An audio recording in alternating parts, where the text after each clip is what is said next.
So Dave Wrong never intro. Dave didn't change the intro, so let's rock with it.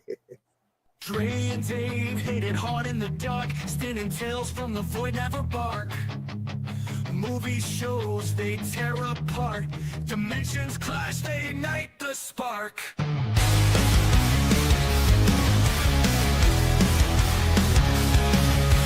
Couch debates, turn the volume up, set the chaos over, fill the cup. Alien worlds and twisted scenes, banter spreads like electric dreams. Outer dimensions ride the waves, trying days that flames ablaze, discussing bits and cosmic plays. Beyond the stars they find their place. They find their place.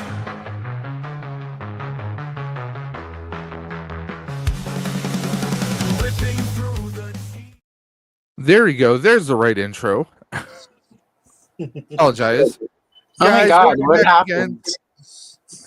happened? It's called trade. That's what happens. Oh, I did something yesterday for work that I had to do. But guys, welcome back again to the Outer Dimensions podcast, the channel where a bunch of retro fans just chop things up, whether it comes from the past, present, maybe even the future on a few occasions. Movies, music, and much, much more. This week, Dre the Geek Dad, our one true tribal father. Acknowledge him. And of course, this week, our very special guest, she has returned with a vengeance. And only the Allison, first the time. retro toy princess, and I must give condolences to both Dre and Allison. Moment of silence for your show. I was gonna. It's funny you bring that up because I was gonna mention that to her. You're when we going to first started. acknowledge it. Yeah, CBS has officially canceled The Equalizer. Who knows? Writing campaigns have reversed shows with CBS in the past, so who knows? Or maybe it'll get a shop to a new network. I think it'll get shopped to a new network and they'll finish it out. Netflix. Because it definitely. No, I don't think Netflix will get it. I think it'll go right to NBC. Peacock. Kind of. Yeah, I think Peacock's gonna take it for at least one season because that's what they did for Magnum. Magnum stood two. I think 2 seasons over there. It's the 2 seasons over there. They did 4 and 5, and then 1 through 3 was on CBS. So, yeah, our girl didn't make it though. I'm hoping she's got the money. Maybe Kugler Studio steps up and does something. They don't call her Queen Latifah for nothing. The woman has reinvented herself from a rapper to a talk show host to an actress. I mean, she's you can't count her out. So I will say that. It's true. So guys, this week we are back again. We are talking one of our favorite subjects, one of your favorite subjects as well, guys. And by the way, yes, this is our regular time, just in case anyone is interested. We got our Ultra Cart in the house. It is, yes, this is our new regular time, 9 p.m.-ish. To borrow a phrase. 9 p.m. It was late because we had some technical issues too. I had my audio didn't want to work either too. So yeah, it's 9 o'clock. But, are we doing weird microphone things tonight? Just a second. I mean, I can if you want to. I did I was on a thing for Andor a few weeks ago on someone's channel, and my co-host on that was The Beef. The beef? Yeah, so it was like where's Allison, beef? The Beef coming to you this morning. Oh, So if I ever do a morning show, it's going to be me and The Beef. You and the beef? Okay. Yeah. Where's the meat? That's Arby's. Ew. I'm not hungry enough to eat at Arby's. I have a friend though that in college we used to call her Arby's. Oh Lord. I will not go in there. We can so go down that path at 10 o'clock. Let's wait till 10 o'clock hour. So That's yeah, because she liked the horsey sauce. Oh yeah, right. Bet she did. Yeah, at 10 o'clock we'll get the real answer. Hey now, it's Friday night. It's close enough. It's true. But guys, we are talking TV remakes. What are they good for? I will say this, spoilers. I think this episode has a lot of promise, a lot of positivity. and then not so much. I mean, put it this way. I think this one had Allison's suggestions were really good. Like she made a couple of good ones, and then I was like, it got me thinking. And then when I started looking at it, I was like, I think we gotta talk about these. So And Dre never thinks. I really don't. I don't work on a cheat sheet. I don't do anything like that. No. But let's jump into it. Fantasy Island. Ricardo Montalban. I mean, you can't go wrong with this show. This, I think, is quintessentially one of those shows that you grew up in syndication. I know for me, I did not watch television as a little one. Maybe when I got a little bit older, I started watching more of the shows with my parents. I would say late 80s, early 90s. So this is more, I remember it after it had left the air. Obviously, Ricardo Montalban and Tattoo, it was like, come on. Tattoo was a Bond villain sidekick. You could not forget that. For anybody that grew up loving James Bond like myself, he was the perfect foil for just wanting to. But what was hilarious was in real life, he was a playboy, man. He was. They all are. Mini-Me from freaking Austin Powers. That dude was rocking. Vern Troyer. Yeah. Well, rest in peace. R.I.P. But that dude was big pimping. I think you gotta be confident in yourself. Why not? If you're you gotta walk tall when you're that size. When you're not shoulders above the men or women in the house. You got to strut your stuff. But sometimes you got to, but this show in particular, it debuted in January in 1977. It was a CBS show. And that was what was interesting. I found that a lot of these shows originated in that era. CBS was that network that was kind of the originator for a lot of the shows that we grew to love. And it ran its 7 seasons. A lot of the shows, TV movies. Yeah, it had 2 TV movies. But Dave did more digging than I did on this one. So I'll let him talk in a second on this one because he really surprised me yesterday, actually, with a receipt. Yeah, believe it or not, Fantasy Island originated in 1977. We actually found evidence of another one. I think it was 1998, starring Malcolm McDowell. Wait, let me pull up your text. It only lasted 1 season, 13 episodes. But it was supposed to be a slightly darker take on Fantasy Island, which honestly, it really wasn't all that dark if you really look at the original Fantasy Island. Then there was, of course, the 2021 episodes, which was like 2 seasons on Fox. And believe it or not, I can't find where you can stream it for free. I mean, if you want to drop a couple bucks per episode, you can do that on Prime, believe it or not. But there was also the Fantasy Island movie by Blumhouse. So we have a property that was rebooted 3 times, within 15 years or so? About 15 or 20 years? Because I think the here we go. Let me actually let's go to the video. Let me just share this right here. Well, while Dave's looking for that video, just for anybody that was wondering, the so we have the original here. Then we have it was 1998 to 1999. And then we have the 2021 to 2023. And of course, the Blumhouse was 2020. Yeah, that was a COVID. And I'm wondering if maybe this sparked interest that led to the 2021 being developed. Well, Blumhouse is a Fox studio. It's like a sub. It's the Eli Roth studio, home studio, and he works a lot with Fox. And one of the things I remembered that the movie was really good was that it took the idea of Fantasy Island and made it very dark. It gave it the edge that the show took on. But the thing is, the original show and the newest show, I don't know, I never saw the Malcolm McDowell one, but the one that aired in 2021 was actually a continuation of the original Fantasy Island. That's what I read.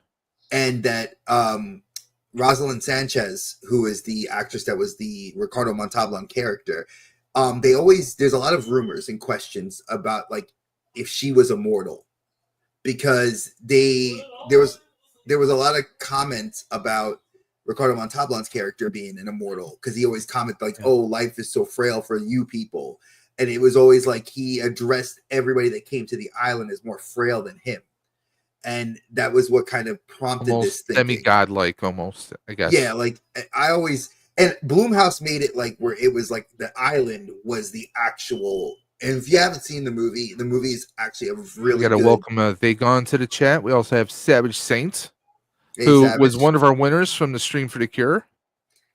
Thank you for And supporting that. Thank you for just coming through. Just a good all around dude. Good to have you. No, Vagon, never apologize for spamming the chat. It's all good.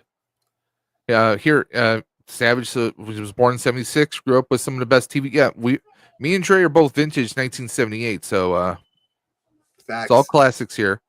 We got Kenzo in the chat. Hello there. I see 3 badass people. Love you, Kenzo. But yeah, so the newer show, so my memories of the old show, I don't have many. I read some episode summaries. I remember the newer show, and the newer show was like, it was dark, but in a different kind of way. Like it didn't play up on the campiness that like the 70s, 80s show did. Like the original Fantasy Island felt like, you know, it felt more like the newer show felt like a monkey's paw. You know, you got your wish, but something bad happened retroactively. That's what I kind of liked about the idea. Allison, did you see did you see any of the other iterations? Because I know I did not.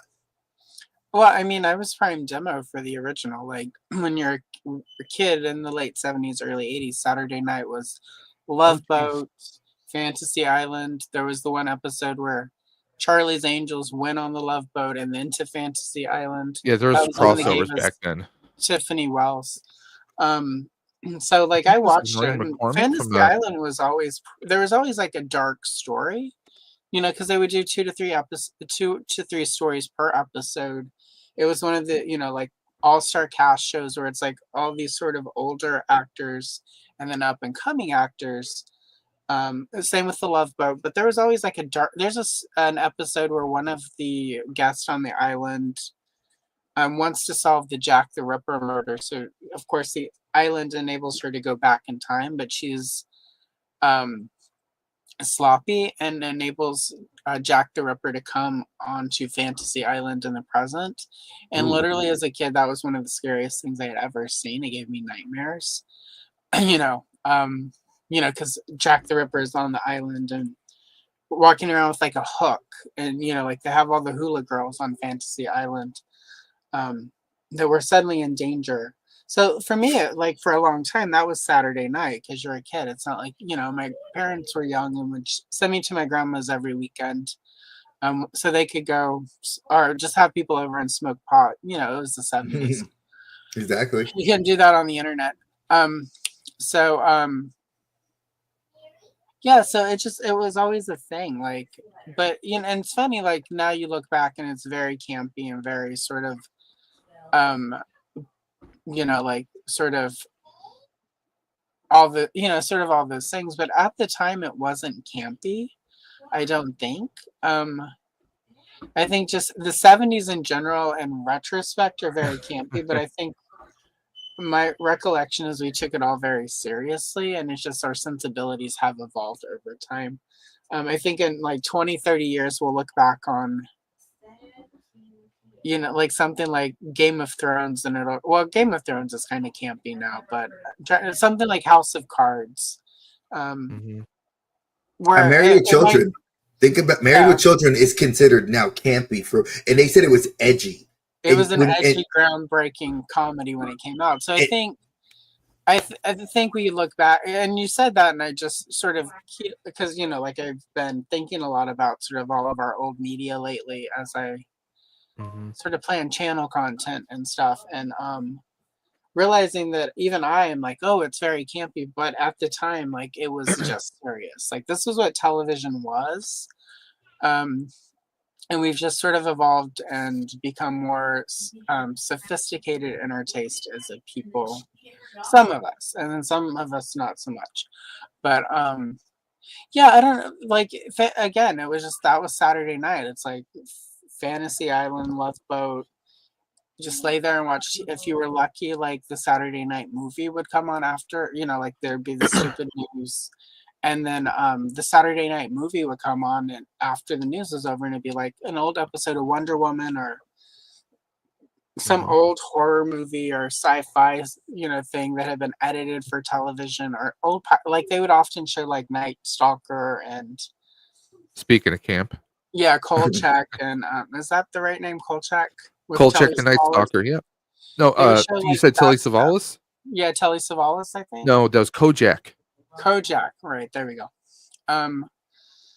So, you know, like it just was sort of a thing, and it's like I loved fantasy a little bit more than Love Boat because it was kind of dark and it was a little scary sometimes, not completely, because again there was at least a lighthearted story and a darker story. But I do remember like Mr. Rourke was always sort of portrayed as being, he wasn't like us. He wasn't a normal mortal. There was something magical about him, and usually he's lighthearted, and you know. But even back then, it's like there was often, it wasn't as monkey's paw as like the newer series was with it. But even back then, there was often a price to pay for getting your fantasy, right? And it was usually it was like, you know, because of the nature of television back then, it was very much you learned an important lesson and became a better person. It was wholesome, and I think that's how they got away with some of the darker stuff, because you know, like you learn a lesson like be careful when you go back through time, or Jack the Ripper will come and murder people. And the reason we don't know who he is Mr. Rourke had to kill him in the present. So I don't know. It was one of those shows that I always loved. I watched the Roddy McDowell one. Oh, I was gonna bring that one up. I watched that one. That's a great one. And it's very dark. It very much feels like they try to Twin Peaks it. I mean, I think even Machen Amick, I believe that's how you say her last name, who's gone on to do Riverdale, but she was in Twin Peaks, and I'm pretty sure she was like, I don't think there was a tattoo. There wasn't, you know. Hervé Villachez was not brought back for it, but yeah, I'm looking at it right now just to double check my memory, because I don't think it's. But yeah, she played Ariel, and she was the second in command. Interesting. And she's she was supposed to be. I'm refreshing my memory looking at this one, but it's hinted that she might be like a Jen / Genie. You know, so it's like the staff is presented as possibly otherworldly beings or supernatural beings, and so they played into that side of it, and I think I liked it quite a bit. But I don't think, you know, late 90s, I don't think Gen X was ready for the darker take on Fantasy Island. I did really like that. The Blue Mouse movie is complete cheese, and it's completely. I haven't seen it yet. It's good. But it's good. Like it's fun. And again, I think they looked at it and they're like, it's a scampy old TV show. Let's sort of turn it more. Well, I mean, the posters for the Fantasy Island movie, Blumhouse did 2 or 3 different posters that are just epic. Like right there, that's like such a classic. Yeah, that's the theater poster, or that would have been the theater poster since we didn't get it in theaters. But that's what the idea was. Like completely like just cool, and that's a very 70s sort of poster. Like that's, you know, like an Agatha Christie like 1970s horror movie poster. Like they really, and that, I mean, that's part of Blumhouse's vibe though, sort of like this retro horror for today's audiences. There were some twists and turns at the end that I think make it harder to enjoy it on the rewatch, because sometimes when you do twist incorrectly or too hard or whatever, you have to suspend disbelief, and it works in the moment the first time you watch it, and then you go and rewatch it, and it's like half of it doesn't work anymore because the twist changes everything too much for the earlier stuff to be believable. And I feel like the twist at the end of Fantasy Island, the movie, did that for me. Because I did try to watch it again, and it didn't. It was harder to enjoy it knowing where it was going. Yeah, it doesn't hit the same way. It's sort of like Yeah. that. What was that film that was with our boy Lee? What was it with Thor? Joss Hemsworth? Whedon. Yeah, Hemsworth was in it. I'm just trying to remember. It was The Cabin in the Woods. Yeah. Remember, that Okay. movie was like, if you watch that film, it's super campy. Based Yep. on it's a remake of an older film. But when you watch it the first time, it's so many plot twists Yep. that it works. And if you watch it a second time, you're still good because you're like, oh, it'll help fill in the blanks. But like, if you were to say watch that like 10 times, you'd get bored on your third or fourth watch because it's like you already Yeah. know what's gonna come. Well, it's you like know? The Sixth Sense. Like knowing how the ending of The Sixth Sense makes rewatching that movie better. That movie gets so much stronger when you actually know the twist ending. Whereas you take M. Night Shyamalan's later movies, like say The Village, and it's completely stupid when you know the twist and you try to rewatch it. Oh wait, you mean The Village like this, where the villager has got a microphone and it keeps doing this the entire movie? Right. That's what it did the entire film. Bryce Dallas Howard. I know people enjoy her, but she is always going to be Timu Jessica Chastain to me. Sorry, Opie. But yeah, I mean that's the thing with I The can't Village. disagree with that. I mean, she's probably a better director than she is an actress. There is that. Like I watched her she directing debut. That was so good. Like I like her dad. She's a better director than an actress. Ooh, Happy Days. But yeah, and again, Happy Days Andy was part of Griffith, the what are you talking about? right? Opie, that's where the name Yeah. comes from. Richie. N- And then I watched a few episodes of the new show and I liked it. They were doing a lot of, there was the episode where they brought most of the women actresses back from Melrose Place, and they were like, you know, sort of these older women on a weekend getaway, and it sort of played into like knowing who the actresses were.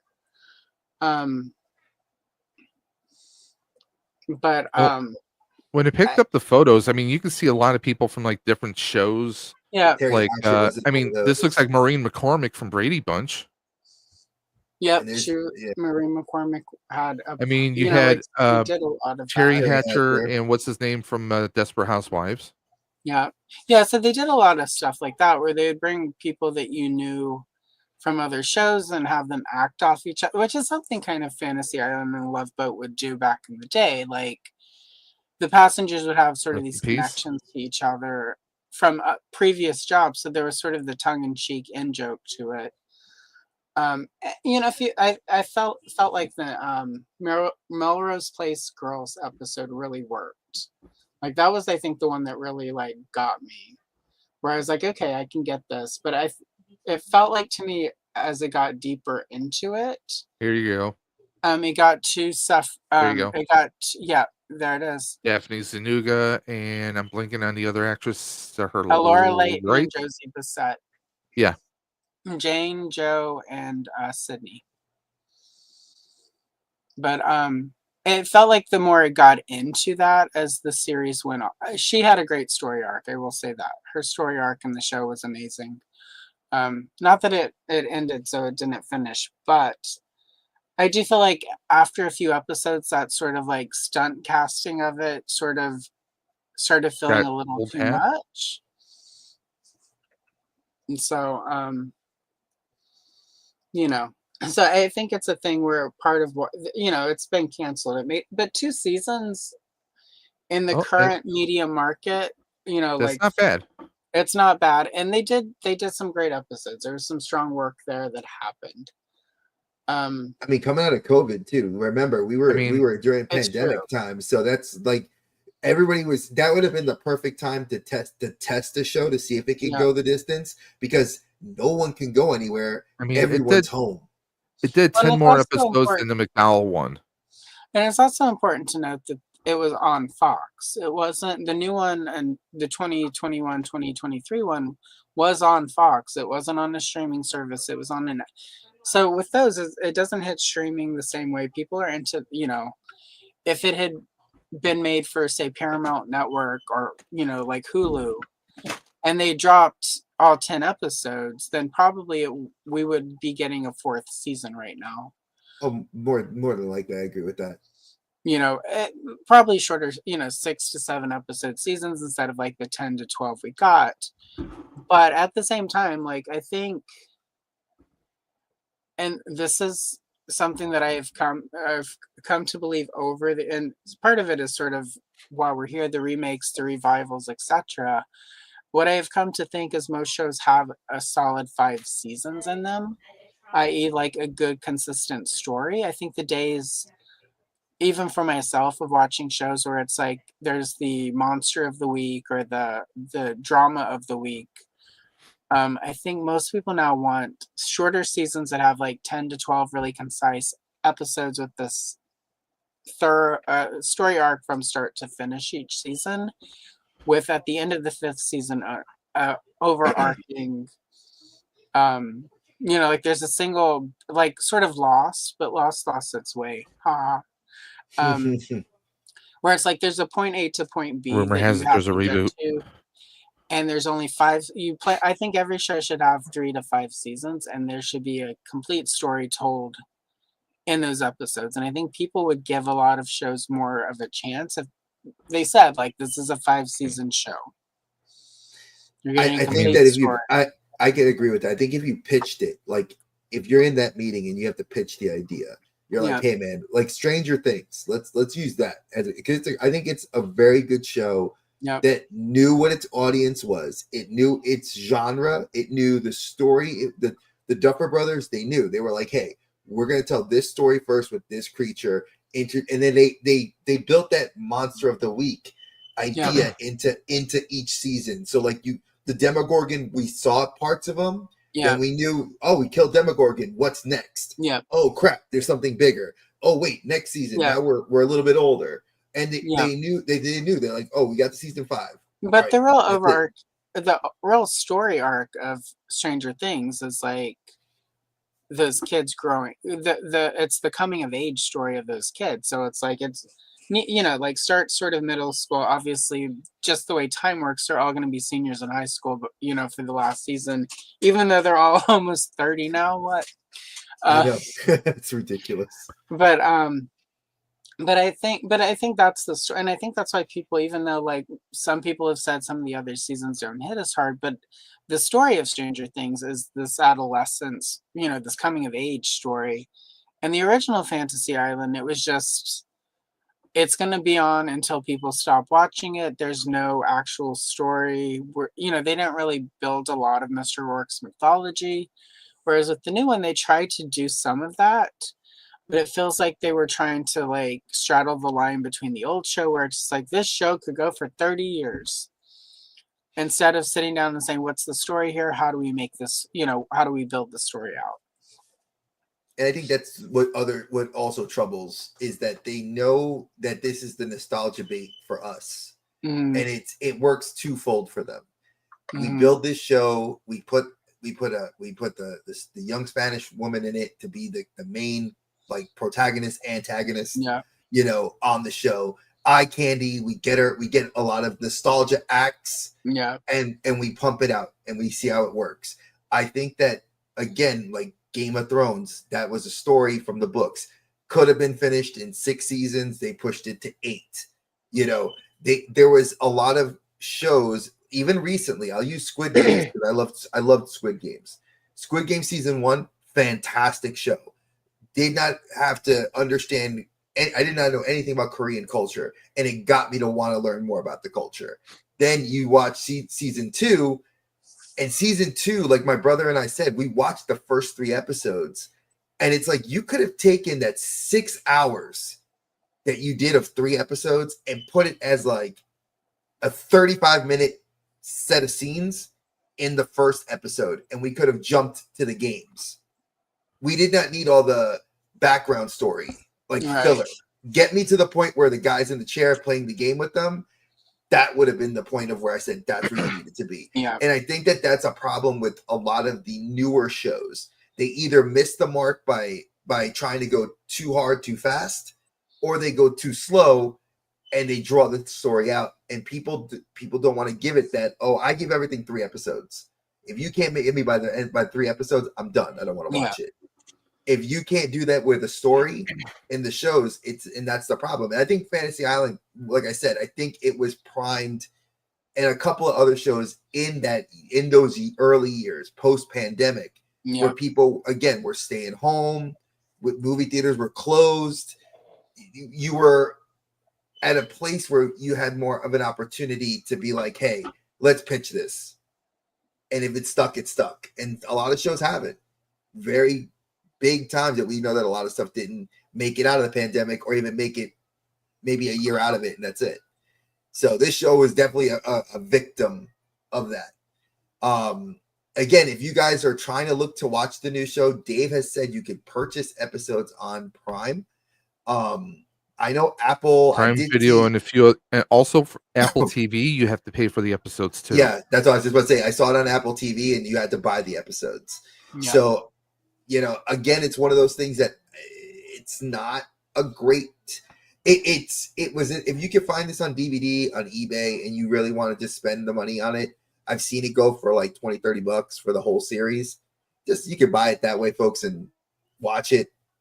Or if you find it in a dollar bin at like any of the places like Walmart, because I know Walmart's gotten rid of a lot of their physical media. If you find this there, grab it if it's a good price. I think that we kind of heard it was hit or miss. I kind of like love the older show. Like I remember the old Fantasy Island. The plane, boss, the plane. Because the biggest thing I think all three of us can agree, and if anybody watching this can remember, when Looney Tunes did their spoof of Fantasy Island, where they had the well and Daffy Duck, and I absolutely think that was my favorite episode of the show. And it was like a mini movie, I think, too. It was like a 45-minute long episode that they did all those different sub stories. So if you get a chance, watch that. I think this was kind of a definite miss for all of us. Yeah. So we'll pass this. Okay. This is. Oh wait, did we pass? Oh, we went. We. All right. Wait. Is it the next one? Or Dave, you got something? I was going to talk ahead. about it, but no, you want to rush ahead? Go ahead. You can go on to the next slide. Okay. Take your. Here you go. No. We're going to the next one. One day at a time. I want to say the newer one, and Dave actually asked me this, and I'm going to put him out there on blast for this. Yes, I asked him if he felt that he enjoyed this show because it was more Latino culture, it was more Hispanic. Is that maybe part of his motivation for enjoying it? And I told him yes and no. Yes, because I identified more with the show a little bit better as an adult. The older version of the show I didn't really identify with. I found it weird. I like Schneider. He was my favorite character in the old version. The new version, as I told Dave, I felt was a little bit more, and dare I say this word, woke. There was a lot of themes that I felt were fun to talk to, especially because having a teenage daughter in the house. The show was a lot easier to kind of present to her and interest her in a couple of things. But I mean, I'm gonna let the thing is, and I'm gonna be really bad in saying this, I don't remember the old show that much. I had to watch like a bunch of old videos to catch me up. So anybody remembers it, please fill me in. We used to watch. I mean, the first season I was too young for. But One Day at a Time was a staple in our home.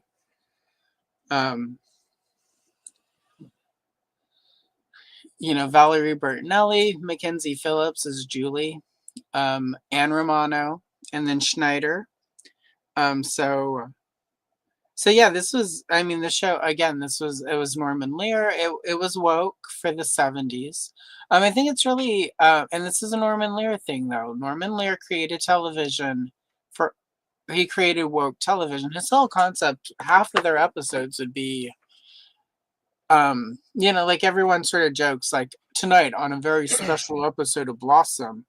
But Norman Lear with One Day at a Time, Maude, All in the Family, The Jeffersons, like those shows pioneered a very special episode. He created television, and One Day at a Time did it all the time, where it's like this week Julie runs away from home, and the mom, Anne Romano, has to like step back and let Julie figure it out. And even though Julie's living in a van with her boyfriend and like possibly doing drugs and stuff, Anne has to let her mess up to learn the lesson. Like Norman Lear created woke television so people would watch an episode and then talk about it with their families afterwards. It was designed that way so you could sit your kids down and be like, look what's going on with Julie and Barbara this weekend. Like, look what happened on One Day at a Time, and then talk their way through it. And Anne Romano was not a perfect, she left her husband because she wanted her own identity. Yeah, of course, if he had been abusive or whatever, they wouldn't have been able to, I think, put that on TV back then. Norman Lear got away with a lot. I don't think he would have been able to get away with that. I wonder what the But FCC regulations would have been for that. yeah, it was, like he got away with a lot of stuff on his shows, but there were certain things. But Anne left her husband because she wanted to be Anne, like reverted to Romano, her maiden name. And through, first season, she has a boyfriend, Richard Masur, and then they get rid of him. And then she dates off and on, but it's really about her being a single mom because that's what she wants. So it was completely woke. Infamously off camera, Mackenzie Phillips had a lot of drug and substance abuse issues, so she was on and off the show. Because it got to a point where she was so coked up and so strung out on everything that like she was missing episodes, or she would show up and couldn't work. So they wrote her off a couple times because of her substance abuse issues. But at the same time, like when they would write her out, they would often do it in a dramatic, like the last season of the show when they wrote her out, she left her husband with their brand new baby. So all of a sudden the whole family has to like rush in to help her husband raise the baby because Julie's run off for whatever reason. And so it was a good I mean, as I rewatch it now, and a lot of it is very it's sort of like heavy-handed in some of its message delivery, but at the time it was, like nobody was doing that like Norman Lear did that. And I would rush home from when I was in college in the 90s, FX would show this, and I would rush home between classes and make lunch because my apartment was close enough to campus that I could just walk back to my apartment. And I would make lunch and watch episodes of Wonder Woman and then One Day at a Time and then go back to school. That's so cool. I wish I could have watched these old episodes. It's got one of the best theme songs of any TV show in the 70s. Go watch it. And they carry that theme over to the Netflix show, but with a more Latino kind of flavor. And I will say, like, again, this is where I'm sure there were a few One Day at a Time fans from the 70s who were like, oh my God, why do they have to be Hispanic? Why are they Latino? Why can't they be white? I was disappointed that it wasn't a revival series because at the time they brought it back, Bonnie Franklin was still with us. She has since passed. The two girls, Valerie Burton and Nellie and Mackenzie Phillips, are still with us. Yep. The rest of the cast is gone. I think they were on the show. Mackenzie Phillips, I know, was on it a couple times. Because she's since cleaned her, like she's now she's like if you are much better in her life now, if you're in Hollywood and you end up in AA or a substance abuse program, you want Mackenzie Phillips as your sponsor because she doesn't pull punches and she's really honest about it. But I was just like, why can't Mackenzie Phillips, on Romano? Why can't we, like it could be them and their kids? And then I watched an episode or two and I was like, no, I like the new family. I'm good. I need to let it go and let this show be what it needs to be for, and that's Norman Lear's whole thing always. He wanted to make TV for everybody and he wanted people to talk to your family about these issues. It was I loved it a lot. I think it reminded me a lot of what my mom went through because she was a single mom for a long time. it was a lot of, that bonding moment. There was a lot of just culturalisms that I caught. Now, mind you, the woke stuff I, as an adult, didn't care about because I think it was perfectly flavored for the show. Yeah. But again, like Dave said, it had that punch for someone like me that grew up where I didn't really watch the show, but I knew of the characters, I knew of the premise. This hit me because it was life. Like I grew up around a grandmother that was very much like Rita Moreno. I grew up with cousins that were just like that. My mom was, rest in peace, mom. She was just like the single mom, wanting to get herself out of the bad situation to get herself to a better place. So it was, it's definitely. It's also the same apartment. Like they use the same apartment set. I mean, it's a little bit updated, but like that's the Romano's kitchen, like that, and I love that. Like, I don't know, like. I mean, and obviously Gloria Estefan. You cannot go wrong with Gloria Estefan, even if it's just for a few episodes. Sorry. Dave, now you watched it too, right? Yes, well, what I did was for each of these shows, I watched the pilot episode, and then I watched of the original and compared it to the reboot. Now, for one day at a time, I actually watched the first 3 episodes because I wanted to. Most of the shows we review are 1-hour episodes. I wanted to give a full viewing, full flavor of it. Because let's be honest, a pilot is one thing. You got to kind of get a feel for what the rhythm's going to be. The show, like, honestly, the Snyder in the reboot, I cannot stand him. Really? I like him. He was. I mean, mind you, I only watched the first 3 episodes. In the first episode, I was kind of getting hints, like obviously the mother wants to pair them up, kind of, but it's like, I don't know. He just like, I don't know. He just felt, he felt like Screech from Saved by the Bell. He felt like Urkel from Family Matters. It just felt like he was injected in there to be a little bit comic relief. And as far as the wokeness, okay, I've seen clips I've found some clips on YouTube of some of the later episodes. I can see where the wokeness is coming from. But like they deal with some very heavy stuff in the first episodes. First couple episodes, the fact that the husband is away serving and how the mother she's vulnerable. She's dealing with idiots at her job, and she finds out that, spoiler alert, the one guy who's only been there a month is getting like way more money, is getting like an extra 5 or something more than she is. So I mean, and it just so happens that he happens to be this, and let's be honest, he's this pretty boy white boy who is smoozing the boss, who's kissing his ass. So he's getting the attention. They have a little small employee meeting. And like he's shooting everything down as she says, and she's not like, if you've ever worked in a job where you felt like you had no worth, this is how we're getting it right off from Jump Street. And she's feeling just completely like, like nothing she does matters. And then she's dealing with the stress of, she's got a teenage daughter that doesn't want to have, the correct me if I'm wrong, the quinceañera, right? Quinceañera. So, and you have the fast talking little brother who he's scamming, and there's a lot of very familiar sitcom tropes that you will see in here. You'll obviously recognize them. The butting in know-it-all grandmother who obviously cooks very well, and even the mother kind of like goes, she's like, oh, I was going to make dinner. And then, of course, she winds up eating the leftovers that the mother made. We see these kind of tropes a lot.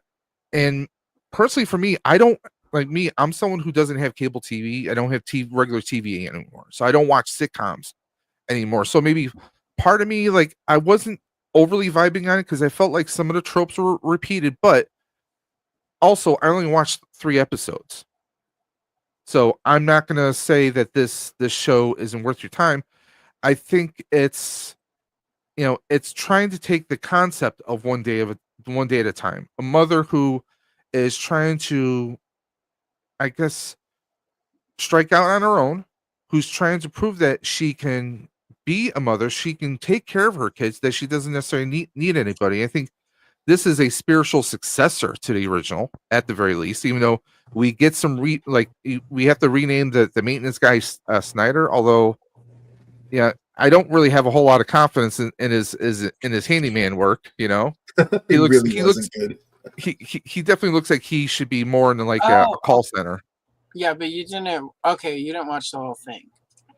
Yeah, he actually gets better. No. I mean, there's a lot. Well, not He's only only does he seen get 3 better, episodes. but I only had There's a time to watch reason 3 he's in that. episodes. there's a reason But- he's inept that comes out later in the show Okay. when you get his backstory, and then it's like, oh, okay. But Yeah. basically, he's a trust fund baby type. Oh, okay. So like his family like owns the building, and he's just it's like his trust fund baby job. Like they're like, go take care of our building, essentially. So he's not good because he's a spoiled little rich And- kid, and they're making him basically work. And I know guess that is the best way to look at it. I know the actress who plays the mother. Has been in a lot of stuff. I mentioned this to Dre. She was on again, off again in Stargate SG-1. I'm trying to think of there was a show. She was in Queen of the South. She was in that. She was fantastic in that show, Yes, he was. which was Probably on thinking of- off of the USA Network. 6 Feet Under. Yeah, I mean, she's been in a lot of great stuff. So, I mean, it was kind of surprising to hear that she jumped into a sitcom.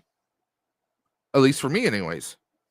She was on I think she was on an NBC show that I just can't think of the name of it right now. She was also on Lopez to Lopez or Lopez Okay. to Lopez. That was the kind, I don't call it a spin-off show of the George Lopez own thing with his daughter.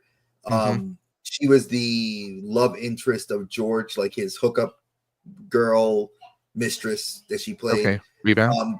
Yeah, she was also a villain. You and I talked about this yesterday. I said she was a villain on a couple of other things too, like sci-fi shows. So she's and Rita Moreno, she's, I mean, a classic Latina actress. I mean, you can't go wrong with her in anything she touches. She's amazing. But I think you would see what, like Allison and I just said, like there's a lot to the show that comes out. Like the mom has one episode that reminded me of my mom, like where she just had like that breaking moment with like work and life just collided, and you see her just break down and then just lock herself inside herself. And I witnessed that with my own mother, when she was just trying to deal with work and life and just so much. And it plays a lot on the trope of mental health. It plays a lot of tropes on actually good of like family. I think that's the other thing too, that family isn't, like Dave and I always say it, family isn't blood all the time. And it's one of those great things like that, being Latino, we love with food, we adopt you into the family. And that's what you see with some of the characters that come through the show. Like there are some characters that technically leave in season 1, but they're like mentioned throughout the other seasons and they come back for cameos. And you're sort of left with this like, man, you guys did this really well. Like you left an impression. And I think that those tropes that we grew up knowing in the original kind of definitely are shown in this one. At least that's how I perceive it. I mean, if you look at it, I mean, the other one started in 1975. So, I mean, this show, what was this? This was 2020. See here, 2017 to 2020. So, I mean, you're trying to reboot a show essentially what, almost 40 some odd years later. I mean, it's and the thing is, the only people who are going to remember that are Gen Xers. Gen Xers are the only ones who are really going to remember that show for the most part, right? I think so. I think they knew their audience because, again, it was about, what was it? About, we could say 9 years ago, about a decade ago, we were that audience that they were trying to pitch to get us back, because they knew our kids and our siblings or our siblings' kids or whatever were the ones we were going to start like saying, hey, you need to watch this, because they started with that trend. Like Fuller House came back at that point. You know, you had I never watched that one actually. Oh, it's on the next. That's on the next rotation of what we do. Oh we do this God. again. I watched all of that show. There was, I'm trying to remember what other shows they rebooted at that time. There was a few that were like big, and most of them were Netflix projects. So this is when Netflix was like starting to dabble into that, like, hey, we're gonna take like those core shows and bring them back. Could we say that Netflix is the Nick at Night Hunter? That it's going, it's aiming, it's setting its sights on the, you know, the sitcoms of our time. I mean, are we going to see like you know, My Two Moms instead of My Two Dads? You know, I would love to Are we see going that. to say who's the boss now with like Samantha and her grown kids? I mean, that they are actually working on behind the scenes, both Danny Pintaro on TikTok and okay. Alyssa Milano and Tony Danza have discussed, and Judith Light even mentioned that she would be open to it at this stage. Doing maybe some, not necessarily a full series, but like a limited, yeah, like 6 to 10 episodes. Could be interesting. One and done sort of season where they sort of come back and catch up, and that I'm not opposed to that. If they're still here with us. Yeah, if they're all still here with it, I'm not opposed to that. You know, like even Friends, of course. Did now Tony go back to teaching, or did he just stay the housekeeper like he did in the last episode? Well, weren't they getting married or some such? They got married in the last episode. Well, no, like I think the last episode I saw the series was like he was like at a teacher award ceremony. He won the award, but he decided to walk away, and he knocks at her door, and she's in the robe with the towel in her hair, just like she did when they first met, and he gets rehired as her. He was like, "Hey, I heard you're looking for a housekeeper." Yeah, that was because they were getting married. They knew that they loved each other, and there was a lot of.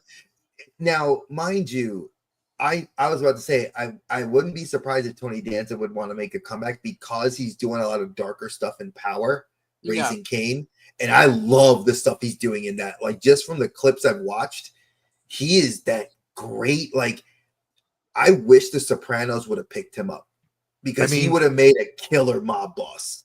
Like, not bad for a guy who started on Taxi with Chris Lloyd and Rhea Perlman and Danny DeVito and everyone else was on their show. He was just a punch drunk kind of he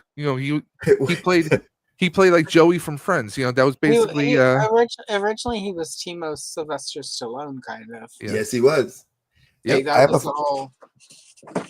I have a funny idea.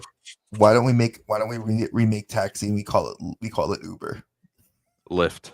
We call it Lyft. Taxi, the next generation. Taxi. They're all hipsters that stay on their ride share. Uber taxi. And you know what you need to have though? You got to bring back our boy Danny DeVito. You got to bring back Danny DeVito. Yeah. Well, and it would be easy just to have him come in as his Always Sunny in Philly character. Exactly. As long as he's still around. His character has always been that. I think Danny DeVito will. I mean, you know, like. He's doing live action Hercules for Disney. I think he'll be around for. Well, I mean, he kind of looked like the character even when the animation came out, right? Yeah, that's what I'm saying. Very much. If he's still around and kicking, I mean, if that's what I feel like, hey, Danny is 80 years old. Is he? He's 80 years old. He was born on November 17th of 1944. He stands at 4'10" tall. And his wife wasn't that much taller than him either. Now, and that's the thing. Technically speaking, they are still married, but they are separated. Yeah. I mean, I guess you be with. Now they were married back in 1982. So, guess they want to finish life out that way. Right? Yeah, might as well. I mean, what are you gonna do? Relive the Eddie Murphy Raw? Half Eddie. I want half Eddie. I want half. What have you done for me lately? For those of you that don't know, maybe one day we'll do an adult episode. We'll bring Allison back Eddie and Murphy Raw. we'll do Eddie Murphy Raw. We'll just totally talk about the jokes, and we can't. That episode will be like about a later hour because Yeah, that it is will need to definitely be. not. It is definitely not family friendly. Any of that. I got ice cream. Is it even politically correct anymore? No, it wouldn't even be I PC anymore. don't even care if it's politically correct anymore. There were parts of that were not politically correct yeah. at the time. Ew, The you mo- got a welfare burger. I think some Damn of straight, that was me. Some of those jokes he's fine because he was talking about his own experience and punching Yeah. sideways. I think a lot of his homophobic humor didn't play then, and it definitely wouldn't play now. So because like they pull over. yeah, I mean, and and he made that whole joke was because like after his first one he was, and it's ironic because of certain preferences Mr. Murphy has and the type of ladies he prefers. Oh yeah. He likes a lady And who's packing. he targeted people back then, and then of course eventually he did come face to face with some of those people, Mr. T. Mr. T, Michael Jackson. Yep. Like he, Prince. and that's the thing, like Mr. T, Michael Jackson, that's punching up. Those people were so much richer than him at the time. Oh yes. And for me, like political correctness, I don't even, it's just like, are you punching down and are you leaning into stereotypes? And if you're telling, in Eddie Murphy's case, when he's telling jokes about welfare burgers or like his family, like that's your experience, that's your life. But, like there's some of his, there's stuff from before, like his stand up that didn't make Raw and didn't make Delirious that is far, far. Oh yes.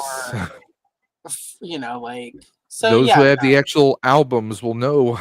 Yeah, exactly. Oh, yeah. I'm sorry, the tapes. I had the tapes. Yeah, I had I had the albums. Tape that somebody gave I had the me. tapes. I had it because I for the his cover of Enough Is Enough by Barbara Streisand and Diana Ross. It was him and Richard Simmons, but he was doing both voices, and of course Boogie in the Butt, which was a classic. But yeah, anyway, Eddie Murphy. That's all. But yeah, no. Yeah, one day at a time. One day at a time. I think we can. All three of us can agree. It is worth your watch. I definitely think it's at least worth 3 episodes. If you could get past some of the, if you have an issue with the wokeness, I will tell you now, do not watch it. Because I'll say the episodes went fast. Actually, they do. I think they're 23 minutes. To me, it wasn't slow paced. Well, like you watch some things, like whether it could be a movie, a drama. Sometimes it feels like the story's kind of dragging. It felt like pretty well paced, and I was kind of shocked. The doctor in this show, her boss, who we usually don't see in TV shows. He's mostly a movie actor. I mean, I think he's probably best known for the insurance salesman from Groundhog Day. He's known for playing idiots. Glee. Okay. He was a previous Glee Club teacher. I will say for people who are like, who are anti-woke or whatever, yeah, definitely don't watch it. But here is what I will say about, as somebody who is myself, I'm woke, and I'm okay with that if it means not being an asshole to other people and trying to do better. But I will say is I felt like the wokeness in One Day at a Time is based on actual real issues real families face.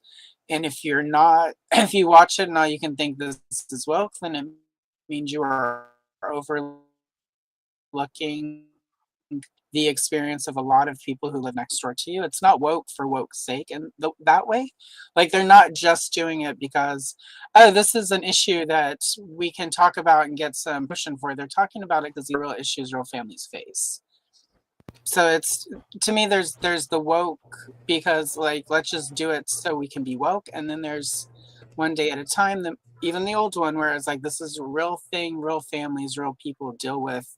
Let's throw some jokes in there. Let's use some acting. Let's tell these stories so people can talk about it and learn about people. And that's my preferred work, where it's like it actually is based on actual real stuff, real people, and it's designed to help you learn about and grow. I don't like it when it's just let's shoehorn a character and it's this label and therefore it's woke. Disney. I'm Yeah, looking at you, Disney. No. Don't even. I'm not even going to tolerate that. Anytime people are like Disney's gone woke, it's like, yeah, they're just trying to put people in that actually go see these movies. That's true. I mean, anyhow. But in this case, it's because the actual issues are ones that if you've got problems with Latinos, then don't watch it. But that's not that being anti-woke, that's being racist. So anyway. I will say this. I will say this as like a closing thought to piggyback off of Allison. For me, being Latino, growing up with a lot of the way the family was and how they had tackled a lot of these issues. If you're Latino and you're my age, you're in that Gen X age range, you'll definitely get a lot of how people look at a lot of the subject matter they were talking about. Because it is very much, and I'm not Cuban. Now, mind you, they're Cuban in the show, but for argument's sake, it's understanding Latino culture from being in the islands, because the islands we're all the same people. And we all kind of all have that same understanding of how we tackle things from that old school generation. Like Rita Moreno did a great job of being that grandmother that eventually, much like my grandmother, I don't want to give away a plot point because it's a major plot point in the show that actually carries. But my grandmother was a lot like Rita Moreno, was all stern and didn't want to follow the idea. But then eventually, when she realizes who the person is, it's worth their time to invest. And that's why I think that this show is very worth the time. Sad that it got concluded kind of rushed, but in this day and age, right, Dave? You never know. Somebody will pick it up somewhere. I mean, let's be honest. We've seen shows that have been brought back how many times? Years apart. Mm-hmm. We've actually seen this quite a lot with animated shows. Futurama, chief among those. American Dad. I mean, Family Guy's been canceled a bunch of times. I mean, yes, those are animated shows, but that can be applied to anything. I'll say this about One Day at a Time, the reboots. You're watching this. If you're watching this and you're seeing, oh, they're Latinos, if that's the first thing you're seeing, you're not seeing the show. When I look at this, I was like, oh, this happens to be a Hispanic, Latino, Cuban family, right? But this could be old school Italian family. This could be Asian family. This could be, old world, Russian, Polish. Could be a Polish family. Send it up, huh? You could see this, and you could put anything into there. You're going to get out of this show what you're allowing or what you're putting into it. If you give it a chance, I mean, I enjoyed the first 3 episodes, and I'm probably going to watch more. I mean, I did enjoy it, I mean, but also there's part of me is like, okay, this isn't my One Day at a Time, but it's not supposed to be. That was 40 years ago. This is supposed to be a new One Day at a Time. Is taking the concept of a single parent who's going against the grain, who's trying to do the best she can, and that's the importance of this. I mean, hell. Well freaking said, bro. What? Now here, I'm going to flip this. What if it wasn't a mother? What if it was a father, and the mother was the one serving over there? Would people be freaking out over that? I don't think. In this day and age, I think it'd be almost acceptable. Because look at my little brother. I mean, that's what he's a single dad. So, I mean, that is something that is a very acceptable thing nowadays. I think where it would be different was if that single dad was if you replace the mom with the dad and the dad was LGBTQ plus, then you would start seeing people say, nope, that's not acceptable. Why? It's a parent. Who cares? People, they love their kids. Doesn't matter what they are. You can put any, like you said, and if that's the case, I mean, into that. That's something that's, I think we all can agree, that's something that's still wrong with this friggin' world, is that people, I mean, no matter what we put out there, Dre and I could write a show. Someone's going to be out there nitpicking something. Mhm. Okay. They'll Someone's say, going to be out there "Oh, nitpicking oh, something. look at they're New Yorkers. Oh, they're New Yorkers. They think this way, or oh, they're nerds. They think this way. It really comes down to this show. Really does attack two major things within a family, which is one, the topic of family, the topic of how the nuclear family is not the typical family anymore, and two, mental health. It really Right off the bat. every single one of the characters. For the mother in particular suffers it, I think, the worst. But there's an episode where the mom has to take Xanax. They talk about Xanax and that she didn't want to take it because she knew that it had this negative view. There's, like I said, there's a lot of deep understanding and a lot of deep I love the issues joke that it about her. tackles. The grandmother says, "That's it, spit it out." I haven't put it in my mouth yet. Yeah, there's a lot of innuendo, but that's Netflix Yes. for you. Yeah, you could do that. Yeah. Before we move on, Dave, can we highlight Derek's comment? Because I wanted to address Yes. it. It's not a bad Because comment. he's going to catch us on Replay Squad.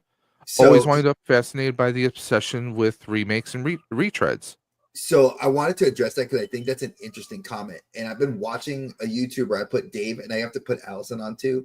I think the fascination is more like a morbid curiosity. It's like a car accident.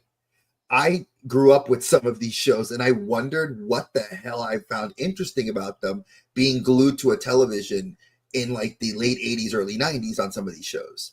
And some of it is just reliving a time where I'm not 47 and stressed with life and having to work, and be a dad all the time. Sometimes I can just shut my brain off for 20 minutes and watch the show. It doesn't mean I don't love being a dad or being a husband or loving my family. It just means I get to shut my brain off and remember, like, man, when I was a kid, I used to sit in front of the TV, eating a Pop-Tart, drinking a Pepsi, and watching One Day at a Time or Knight Rider or Blueberry Pop-Tarts. What? Oh no, I was a raspberry Pop-Tart man all day. Love those raspberry. That explains Pop-Tarts. a lot. It does. Do But they even make raspberry Pop-Tarts anymore? no, now they have a mixed berry one that Meredith and Lana, like, that's the one they eat. It's like a blue and purple one. I've never eaten it. Peanut likes it. The littlest one, she likes them. I don't eat them. Strawberry, blueberry, s'mores, or fudge. What about brown sugar cinnamon? Brown sugar cinnamon's really good. I like that one. Yep. It's not enough and too much all at once for me. It can I don't know how be. to explain it. Like, it's too much, but not enough all at once. It's like, No, you said it. It's perfect the way you Amazon. said it. Amazon's got the Amazon and Wally World's got the raspberry. Oh, Dave, leave me alone. I don't want to do it. I just never see it on Lone store shelves. Star. I'll be making my own thing. We've got raspberry bushes growing out back, so that's cool. One thing sort of to that point that Derek's comment brought up for you is, for me, it's kind of like how you, and we all do this, how, especially in the sort of early days of Facebook, also during the pandemic, where you'll like, remember that bitch I worked with at that job in like 1999? I wonder where she is. And then you go and you look her up, and then like, or if it's somebody you liked, like you look them up and you send them the friend request, and then you catch up. And for a couple weeks, it's really cool because you're catching up with your old friend, and then you're like, okay, I'm good. And I think that sort of happens with some of these retreads, the reboot, where they bring back the original cast and the original storyline for 6 to 10 episodes. Like, it's really exciting to catch up with your old friend. And then you remember, like, we're not friends anymore for a couple of reasons. Mm-hmm. And I think, which is why I'm not, I think the One Day at a Time, I would have been super happy if we had gotten the Bonnie Franklin and Mackenzie Phillips and Valerie. Bertinelli, if they had all come back, right? I would have loved that for about 6 to 10 episodes, and then it would have been enough.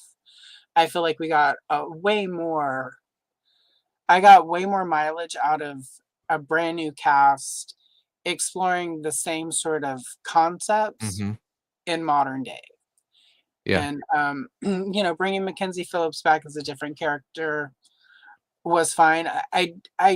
My one thing is I kind of would have I think once Bonnie Franklin passed, it was just the chance of this didn't make as much sense.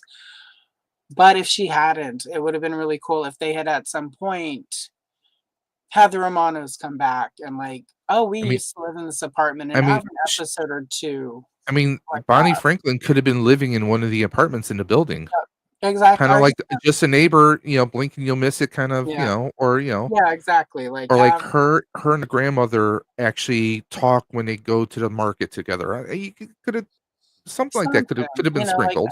I would have been You know, fine with that. And I think it happened with me with the Roseanne reboot. Um, I was already kind of tired with it when they fired her, and then like it was a brand new show for like 2 or 3 seasons, but it went six. I I mean, like I tried stopped watching watching some it. of it, So and it just felt. I don't know. It didn't feel, and this is gonna sound weird. It didn't feel the same yeah, the one it without did. Roseanne, because It felt better to me without Roseanne because it felt like it was something new. Like yeah, and we and watched Roseanne every week, except for that horrible last season back in the day. But yeah, again, I think it turned into that thing where it was like we've had enough of these people. We don't need more. And it's like I got well, that single season of Roseanne where they all came back and it was fine. It was good, but I wouldn't have. I made it like 3 seasons of just the Connors, yeah. and then I'm like, okay, I'm done with these characters for now. So I think that that's something when people start doing reboots, they need to either go one day at a time, where it's like the original concept, new family, with some Easter eggs for the old stuff, or it's like we're gonna do 2 seasons, 10 episodes, and then we're gonna go away again, and maybe like Yeah, some British shows will do that, where it's like they'll do 2 or 3 series, Red which Dwarf. is a season Oh, for yes. them, Damn, and I then was they'll be just thinking the gone for same like thing.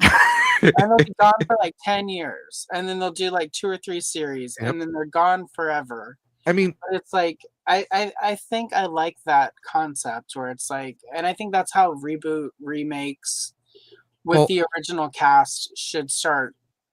That should you be the give game plan going you forward. give a great argument as to why limited shows are kind of a way to go in some respects. Like you said, like the old friend analogy. You like to kind of visit, but then you're like, wait a minute, okay. Yeah. You also remember why you have space apart from each other.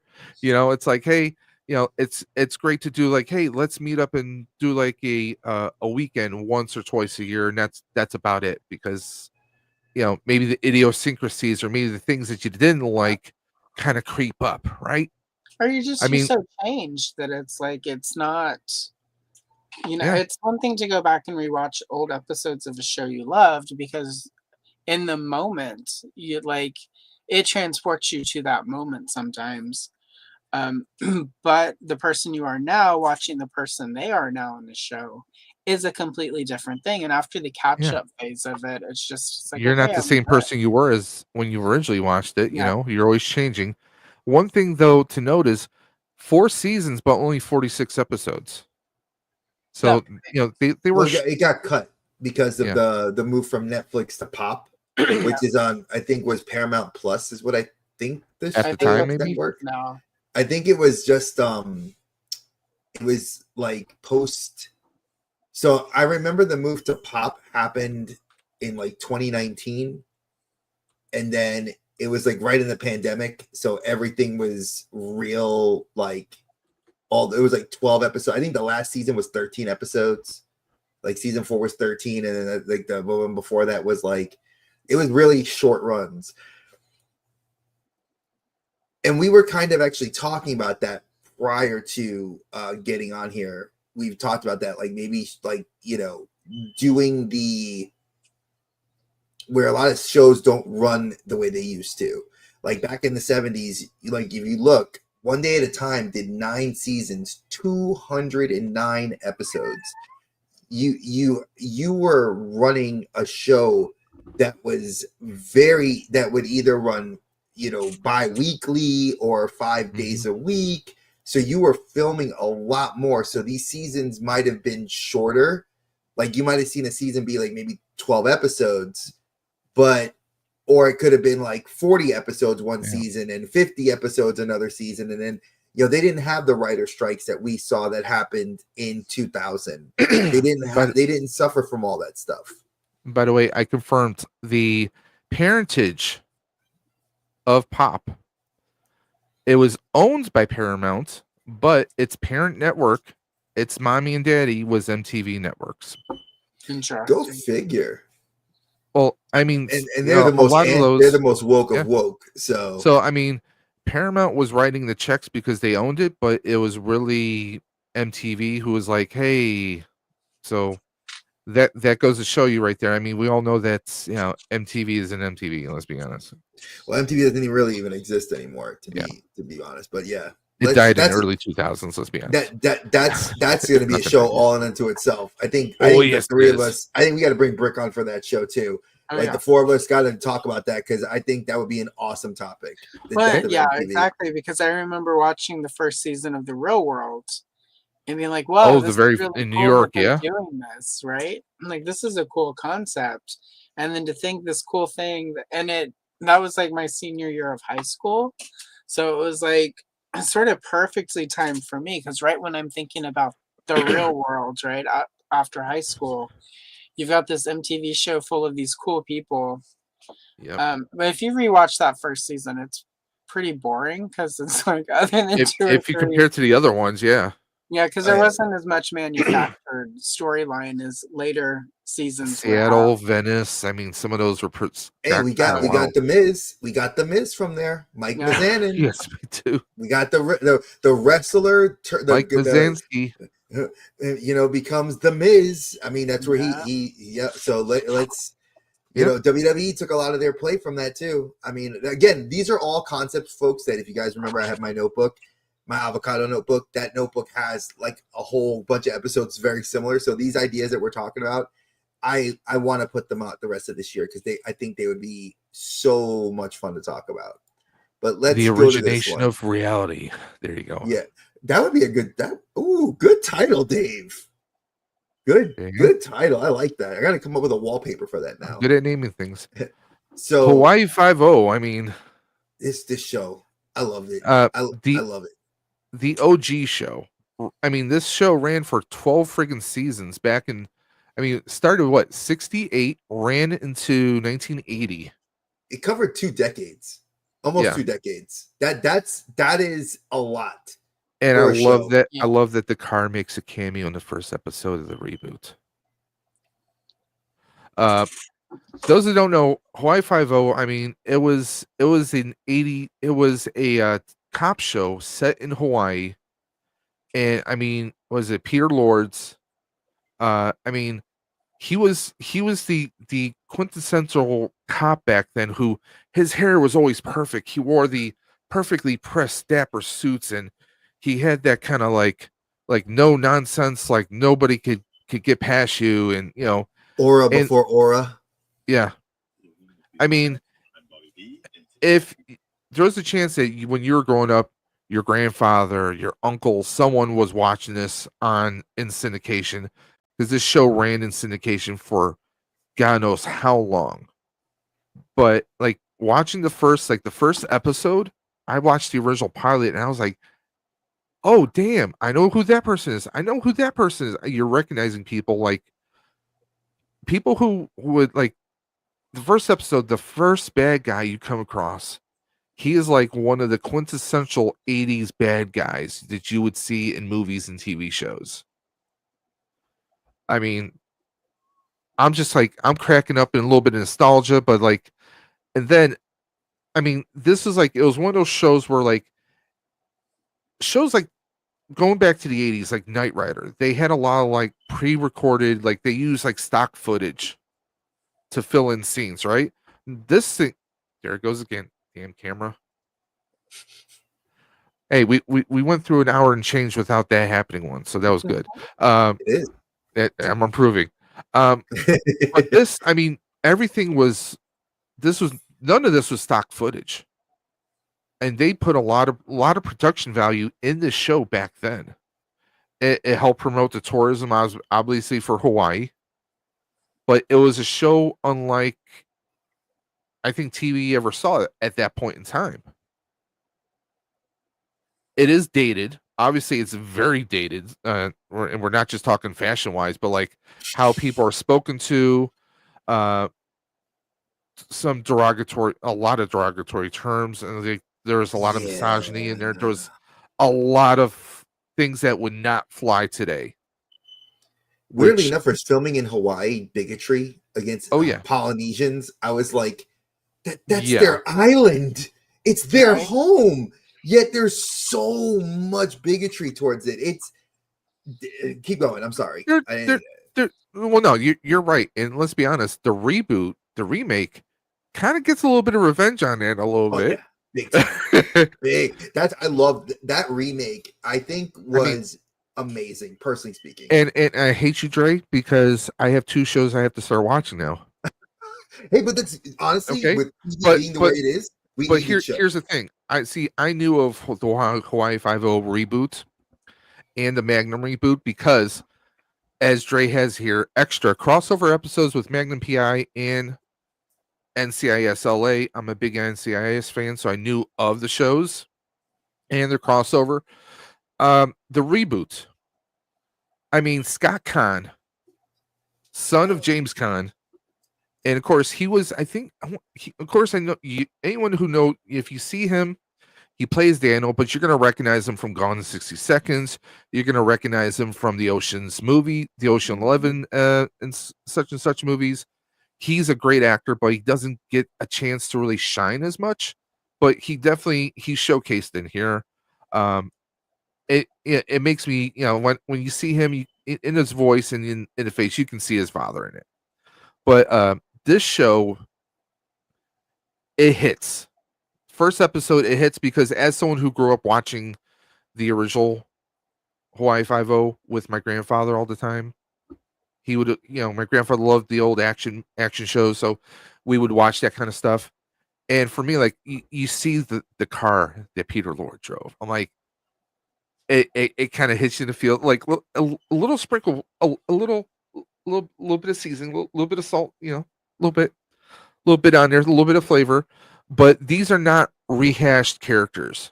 These are characters that are cut nice, clean, and fresh. And like Dre said, there's a lot of bigotry, but we get the flip side of it because you get 2 Caucasian cops who are trying to get some information, and they're kind of in the very first episode, they're kind of like forced to be made fun of, like wearing the shirts of the one guy's business. And that's obviously, I know that is a whole trope throughout the entire show because I've seen them in the NCIS crossovers. But this show it's got good pace to it. It's got good action. I mean, this is something I think, like, after watching the first episode, I was like, God damn you, Dre. This is a show that's going to be on my list to watch now because, obviously it's got a connection with NCIS, but beside that, I mean, you got characters who you really dig, and plus, some of the actors I recognize from other shows. I'm like, I really like them in those shows. I mean, the young, soon-to-be Police Academy graduate, she is from Battlestar Galactica. Okay, and I mean, we get a lot of, and of course, later seasons, I looked up in the IMDb who's in here. There's a lot of fan favorites from different TV shows who are in here. So, and believe it or not, it's hilarious because you've got Scott Conn, but you also got Donnie from Gone in 60 Seconds joins the show later on. I'll pull that up so Dre knows who I'm talking about. I know it is. Dane Cook showed up as Scott Conn's brother, who is the problem. Cook? Yeah, okay. Dane Cook shows up. I've seen this entire season. Every season, I loved it. Dane Cook was the brother that was kind of like the troublemaker. He, like, Dano, who is Dano's the Howley. So anybody that doesn't know Polynesian like slang for us, Howleys are people that are not born on the mainland, that are born from the mainland and come to live in Hawaii. So Scott Conn plays is Dano. He's the cop, the street cop from Chicago. And his daughter, is like stays with him half the time, and then she goes back to the mom. there's a lot of cool little things that the show does, and like Dave said, you got Jim Khan. Jim Khan, you get to act with your dad. That's and dope. I mean, take a look at this. We got Masi Oka from, of course, Heroes. I'm always going to know him from Heroes. I'm sorry, he's always going to be that character for me. We got was it Jorge Garcia from Lost, of course. Grace he didn't Park. show till later. He shows up way later in the show. Grace Park. I'll play the fifth. But Alex O'Loughlin, he's been in a lot of different shows. I think he was in the show Moonlight. Yes, Moonlight, he was. He was the vampire cop. A vampire cop, which actually is kind of a ripoff of Forever Night, which is a Canadian cop show, but that's a whole other story right there. I mean, I'm probably going to pronounce his name wrong. Chi McBride. Yeah, Chi McBride. He's another comedian. I mean, he's been in so many great shows, and let's not forget. Correct me if I'm wrong. Isn't this episode the very first episode directed by Justin Lin?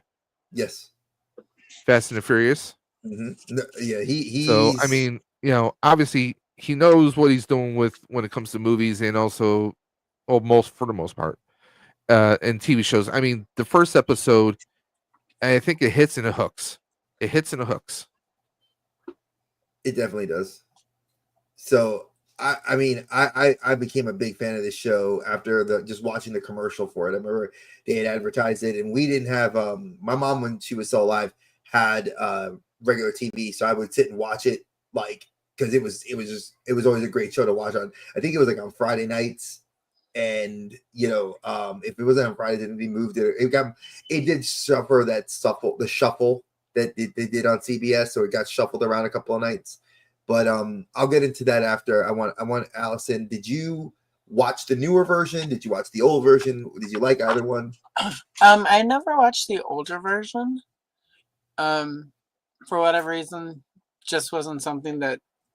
I mean, obviously, I had heard of it because it was on for so long. But I didn't even revisit it. So, and it sounds like due to some of the racism of the colonizers, probably not necessarily going to be my jam. I watched the first few seasons of the new show. I enjoyed it, but I also enjoyed it in the sort of way that I enjoyed NCIS, where it's like 2 or 3 seasons and I was good. Yeah, it definitely kind of draws out a little too much, I think. It started out really, but again, it also was on for so long, and it debuted at a time where TV was different. So it debuted at a time where it's like they were still doing procedure. NCIS is one of those shows is still on. Law and Order SVU. The original NCIS is like on season 22, about to be 23. Yep. Yeah, something. And Law and Order SVU is like what, 30 years now, something like that. Yeah. 5 seasons of the new one, Criminal Intent. And, yeah, right. There's always Organized Crime. Sorry, Organized Crime, not Criminal Intent. Organized Crime. That's in 5 seasons. But yeah, you're right. The SVUs, I mean, it's still on. I recently, within the last 10 years, I went back and started from season 1 and caught up through about right before during the pandemic. I was like, I do not need to watch SVU. It's not good for it was like when I mistakenly watched all of the Final Destination movies during the first few weeks of lockdown. 26 seasons of SVU. Yeah. Anyway, so there are people who there are grown-ass adults who can drink today on their birthday that show is older than. So anyway, but the first few seasons were enjoyable. I had a friend who really, really, really loved it. And she did lots of updates on her Facebook, and I kind of kept up with it through then, and then she unexpectedly passed away. So from it, and it's not even a thing where I didn't even go and refresh to prep for today, because I'm like, if I go watch it, I'm going to think of her. And it was so sudden, it was very traumatic. Not, in a way where it's just like, if I watch it, all I'm going to do is like, it's a pity she didn't get to make it, like she didn't even survive for the final season. Like, and this was her jam. Like, she was in all the fan groups, and like she did fan fiction for it. So I stayed up with sort of what was going on with it. I liked what I watched, but again, it was just it sort of goes back to where I am, I think, with consumption of media now. It's like I want a finite story. I want 3 to 5 really strong seasons and then them to end it. If they want to come back later, yeah, but I'm just the whole like crime of the week thing is just I don't know. It feels dated. And I Episodic. yeah, the episodic nature of it. It feels really dated in a way where it's like I don't know. Yeah, and Because there's a way, that every season my memory is every season sort of had like an overall storyline. Like Criminal Minds does that where it's like you've got the big serial killer for the season. So that sort of contains the story enough. you have that Um arc that's continuously happening, and oh, these loose ends aren't going to get tied up in yeah, and 45 there minutes. might be, like with Criminal Minds, what I know, I don't know because I haven't watched the revival, but I do know sort of with Criminal Minds after like the first or second season, there was the overall story for the season, and there were sort of the crime of the week things, but there was there was always like the B plot that ran through the entire season of things sort of developing and moving. And it didn't feel like in the early seasons of what I remember of Hawaii Five-O, there was as much of that. Beyond like sort of this character is dating that character, or this character has beef with that. I don't know. Like, I think it sort of, for me, suffered from the like just where it fell. It's like we have to do the old procedural storyline type of show at the time where media is moving past that sort of concept. Yeah, I can agree with that because I think the procedural drama that we've gotten from like the CSI, the Yeah, NCIS, because what I'm seeing now is I've been an avid fan of NCIS. I've seen all the spinoffs. I love yeah, NCIS. The thing that I'm seeing them do these last 3 seasons that's been very good is, and it's kind of helping see where the show's going to end, is that it's not looking to do just the villain of the week or the crime of the week that may go 2 episodes. They're taking that like they're doing the long story and they're telling it over each episode. There'll be a crime that they're working on, but the other characters are still working on that main issue, and they're bringing it back to like where the last couple of episodes are all about that. And I yeah. love that about this. I love that about Yeah. NCIS because it's They did that big time this past season with yes, McGee was actually the big guy. yeah, The and the, and the Gibbs-esque character trying to bring down the big bad, and that's great when you see that. and I think it's needed to do that because I think, like you said, much like I think the procedural is over.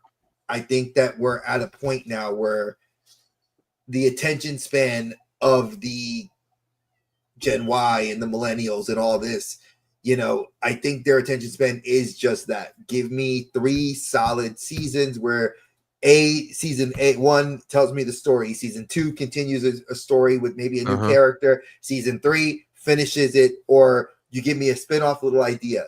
I agree, either make a spin-off to like kind of rejuvenate the idea and study something different, or go completely quiet for a few years, maybe a decade, and then revisit it if the people are alive and around and want to do it. And if there's more story to tell, like Exactly. I need there to be, and this is overall, there needs to be a story. There needs to be more of a story than let's get the band back together. And I think this is where some of the obviously Hawaii Five-O is different because it's taking a concept of the original show and just retrofitting it, whereas One Day at a Time was a revitalization of the concept of that show. Like it so like I think for if they bring Hawaii, and they invariably will in a few years, it's as a basic concept, it's a good idea, but like it needs to be more about don't bring back any of that cast for the new show. Start over from scratch. Brand new Get it characters. finished. Bring Or them can we in get for it? Easter eggs. Maybe like it would be cool Easter eggs to have some of the cast back or some of the characters back, but tell a I need an actual compelling story So if you're going to bring the stuff back. So I think I'm the only one that's actually watched this series through to completion. Yeah. That idea would not work because the show left off on a cliffhanger. And the final episode, because the series was canceled. It wasn't like it reached like it was its final. It ended at a point where it needed at least one more season to tell the final story. What about a TV movie? A TV movie would do fine. I think an actual TV movie would do a 2-hour TV movie would wrap up the entire show, especially that, you know, a lot of the characters were starting to, we were getting to a point where like NCIS, where they were rotating almost all the old cast and coming in with a couple, with only like two. Dano was the only one left, and he was getting ready to consider going back to the mainland at the end of the series. I think but the overarching story was O'Loughlin's character, what happened to his like family, and that's the story they were about to finish, and then the series ended. And I'm like, damn it, we need a finish. We need this show to, And you know, CBS does that with a lot of shows. they do. They're I mean, notorious for that. They kind of did that with NCIS LA. Yep. I mean, but what did they do with sprinkling? They're still sprinkling breadcrumbs of Hetty being somewhere in danger somewhere in the world. They still drop sprinkles of that in regular NCIS. We had LL pop up this season. In Hawaii. No, he popped up in Hawaii, right? No, he popped. He was he was down there at the Falls Church. Yeah, he was actually in office because he was doing some corporate stuff on the Capitol Hill. Shit, I gotta watch that again. I gotta catch up. I have a bunch of episodes I haven't watched. Yeah, he only appeared in one episode, but it was still it's LL. Yeah, he's gonna be a mainstay. I think he's one of those that's like that would have been like, you know, like all like McGee, and I know that they're doing the spinoff show, which I'm super excited for, which is Tony and Ziva. Tony and Ziva, which we all have wanted this for years. They're finally giving it to us. I think it's a cash grab, personally speaking. I think it's going to be a one season hit it and quit it. I'll be honest, I'm enjoying Origins. Origins is another one that I feel like I don't want to go past the season because Gibbs's character, we were told for 20 plus years what his character story was. And I know the trauma that he suffered. Seeing him become Gibbs, I like, but I don't want to see any more of Origins. Like, I think Origins is like that one season, you finish it and we're good. I think that if they do Tony and Ziva, give me the one season of them, have them show up maybe in the show once or twice as like a one-off, and I'm good. Like, now, have you watched Origins at all? Yes, I have. I have watched Origins, and the guy playing Franks is killing it though. Oh, he is. He is. It's and for anybody that doesn't watch Origins, it's the origin story of Gibbs right when he got out of the military and joined NIS before there was an NCIS. Exactly. So this is like his pre-JAG days. Yes. Like, so for anybody that watched the show JAG, this is we're showing our age, Dre. Oh yeah, we gotta hide that, right? We gotta hide that one. I did say JAG, and whoo, man. And that's a show that Dave and I will definitely be covering on these remakes with obviously with Allison. We're gonna be sitting and talk about this because JAG was one of those shows that was a backdoor pilot that did a spinoff, that the spinoff survived well off, and it spawned several shows in and of itself. Much like I will be doing a breakdown of all that. You have to give it up to Belisario. Belisario was, I mean, he's made so many friggin' shows. I mean, Battlestar, Quantum Leap, Magnum PI. I mean, there was almost an episode. Had Quantum Leap gone into another season after this is the original series with Scott Bakula, they were going to have him leap into Magnum.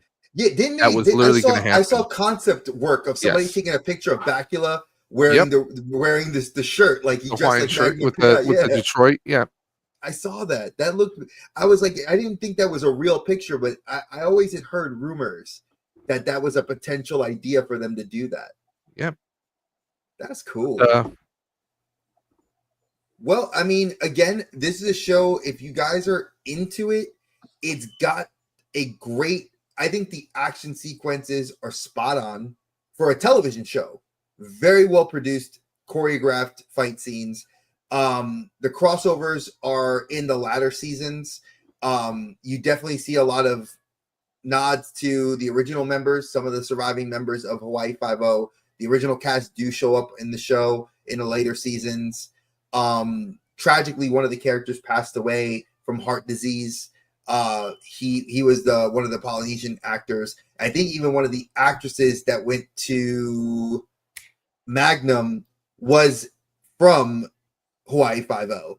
So there's a lot of cross pollination, and if you guys are interested, they mentioned on I saw what you did show. there. You like that? You like that? Yeah, it's the teacher in me. You gotta bring it back full circle. So if you guys want, definitely watch this. I give it like 4 thumbs up. It is by far one of my favorite action TV shows. 240 episodes there, so yeah. It is definitely a long watch, and there are some episodes that drag.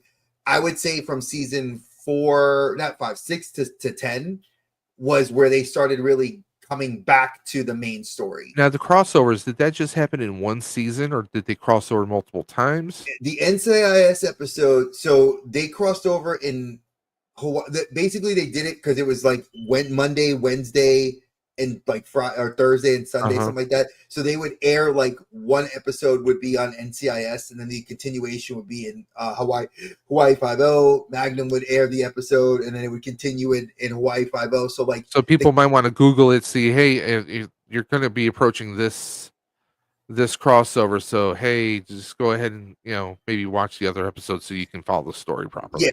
It's very much like I remember somebody came on the show here once with us, and they said you could watch the Infinite Crisis DC CW universe, and I said no, you can't. If you've never watched Batwoman or Black Lightning or The Flash, or if you didn't watch Supergirl, you would miss so many things, because a lot of the tie-ins for those when they crossed over, you had to have been watching the other shows. You had stories that blended over. I mean, you couldn't just watch Supergirl and then suddenly Barry Allen shows up, and you're not going to know his storyline and some of the story behind that. I mean, it's whenever you have a crossover, you need to kind of have some background on the background characters. By the way, I will say this: I friggin' almost died when I saw who the bad guys were in the first episode of Hawaii Five-0. I will spoil, if you're a Buffy fan, Spike is I'm not gonna know. Let's go watch the first episode. Dave, where did you actually find this, if you don't mind us asking? Hawaii Five-0, I think this was actually on Amazon Prime. Okay, I know it should be on Paramount because it's on CBS. So I have Paramount's through Prime Video. Okay. I pay like the $5 little fee to do it through there. So yeah. So definitely, if you guys are interested to catch this and Magnum, you can watch through there. And it's very, like I said, it's very solid. And like Dave said, he likes what I did there. You got to talk about this. Now, I will start this off with a smile, because my mother-in-law, when I first met Meredith years ago, my wife, her mom, we talked. And I always ask people some very kind of key questions to get to know them. And her mom doesn't watch a lot of TV. Her mom grew up here in the South, did not watch a lot of television. But I said, did you ever watch, like, what kind of cop shows? Because she loved Blue Bloods. So I said, Mom, I call her Mom now. So I go, Mom, did you ever watch? And she said, Magnum PI? Yes. He's so handsome. Andre, he's such a handsome man. And I just would bust out laughing, because one, hearing the Southern drawl was great. But two, it's just like, she loved this guy, because obviously in Blue Bloods, you see him, he shaves his head bald just like me. And it's just hilarious that Tom Selleck, dude wearing inappropriately tight shorts, no shirt, tight shirt. I mean, it was the 80s, man. It was. And now, I mean, and I want to just express that my love for this show, because I used to make a joke when my mom used to say, "Oh, you're dressing like Tom Selleck," like, because my dad would always wear his shirt like this, like with the V cut, so like it was open up and a little bit of chest hairs popping out, because that was a cool thing. Yeah. All you people that don't know, Hoff. Let's don't hassle the Hoff. But I want a different view, because I've watched this. I love this, but Dave, Dre. My question for you and for Allison, both of you. Is this one of those shows that you could go back and rewatch now? Like, could you go back and rewatch the Tom old, Selleck Magnum? Yes, the Tom Selleck Magnum. I'll say that I could, because I'm also someone that loved watching the action shows of the 80s, like your Knight Riders, your Street Hawks, A-Team, Riptide, for those who take them back a little bit. Not Simon and Simon so much, even though they did do a crossover with Magnum at one point. But I mean, I could watch some episodes. Would I binge the entire series? No, I wouldn't. Okay. I mean, because when you, just like Allison said before, when you watch something, years later, if you try and watch it again, your taste might not be exactly there. I watched Magnum PI all the time because, again, with my grandfather, we lived a few houses down from my grandparents, so my grandparents used to babysit me and my sister all the time until my mom met my dad and we had my brothers. But we would watch, like, my grandmother would do Murder, She Wrote, Golden Girls, all the classic mainstays. Fantasy Island she used to watch in the syndicated reruns. But my grandfather was all about the old action shows like Magnum PI. I mean, the banter between him and Higgins is just hilarious. And I mean Tom Selleck, he was the cool guy. He was the cool private eye. He had the army guys, because of course he had the air support. He had the guy, Rick, who ran the club. He had his connections. He was kind of like, he was an updated private eye for the 80s. He wasn't like the old gumshoes from the 30s and 40s that we would see in the movies. So it was different. And let's be honest, everyone loved Tom Selleck. And I remember that's probably one of the reasons why I probably saw movies like Mr. Baseball and Three Men and a Baby. These scenes Tom Selleck doing all. There's a movie called Runaway. It was like a sci-fi story with like cops who are actually tracked down runaway robots. It was a weird kind of a thing. But, like, it was just like, he was the cool guy. Like, hell, even my uncle had the Magnum PI mustache. But I mean, I probably could watch a good chunk of it, but I don't know if I could just binge it all the way through. I would probably watch it periodically, for the nostalgia factor. All right, so Allison, I have to ask, because you've been a great fixture for one of the reasons why I love doing this, and Dave loves doing this. I have to ask, because Tom Selleck. Did you love his character here? Was he the one that would have, and I'm going to sound really funny the way I'm going to say this, as my mother-in-law did he tickle your fancy? Like my mother-in-law said, he tickled her fancy. He did not. My grandmother really loved him. What I will say is my grandmother always thought he looked like my father. And I kind of can see it. So Tom Selleck never did anything for me that way. Gotcha. For me, it was Mark Singer from the Beastmaster and but I like my grandmother. I think he was very popular, especially with a certain demographic of grandmother and moms. Mm-hmm. So yeah, he didn't. But my grandma. So anytime I was at her house, it was something she would watch, and that was when it was also like on in afternoon syndication, like on USA or TNT, one of those networks where it was like on every afternoon. So it's like we would do the whole like All My Children, One Life to Live, General Hospital, Magnum PI. I remember those. And like Three's Company and Too Close for Comfort on some other channel. Oh wow, bringing it back with Too Close for Comfort. Right? That was summers with my grandma if we were at home and not out and about. But yeah, she loved him. So I've rewatched it a time or two for nostalgia for sort of that time. I think some of it holds up pretty well. Some of it obviously is very 80s writing, very 80s. You can tell looking at sort of the the film quality that it's 80s. But you know, I've got some nostalgia for it. But yeah, no, Tom Selleck did not make me tingly. I, Um, love. I had to say. I had to I did ask. not have to get the bucket and the mop at like 10 because I I was mean- watching Magnum, or even later.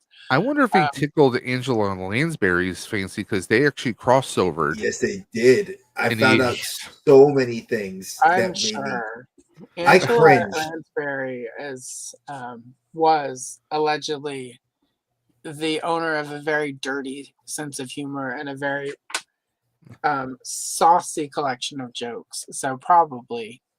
I can I totally did see that. watch some of the new show. I liked it, but it also hit in 2018, which is around the time I was sort of moving out of watching network television and just sort of watching stuff on Netflix and Mhm.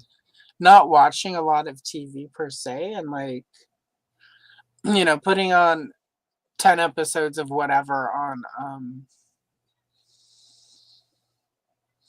Netflix or Hulu or whatever. I was catching, you know, like I went back and started The Simpsons from episode 1 through whatever season. So not a lot. Like, ironically, Equalizer has been really, and they cancel it, bastards. But ironically, that's one of the few sort of current shows that I was watching with any sort of regularity, because a lot of it just, you know, I stopped watching SVU because I now know within the first 15 minutes who the sexual predator is, which is helpful in real life. You can tell, like, I now know, oh, it's you over there in the grocery store. You're the one. You know, I've learned the lessons of SVU, and you know, and I'll go back and catch up on all the seasons I missed. But at some point, same with The Simpsons and like Family Guy and all that stuff. But I just have kind of stopped watching a lot of network television, because we're still getting a lot of, you know, Magnum PI is a good example. It's sort of modern and updated, but it's still Magnum PI. I'm just kind of, again, to that point where it's like, I want a story and I want it stretched out over 10 to 12 episodes, but I want that story to be the story, and I don't want to have to. We're all getting older, y'all. And, you know, like millennials have a different reason why they only want 2 or 3 seasons and then to move on.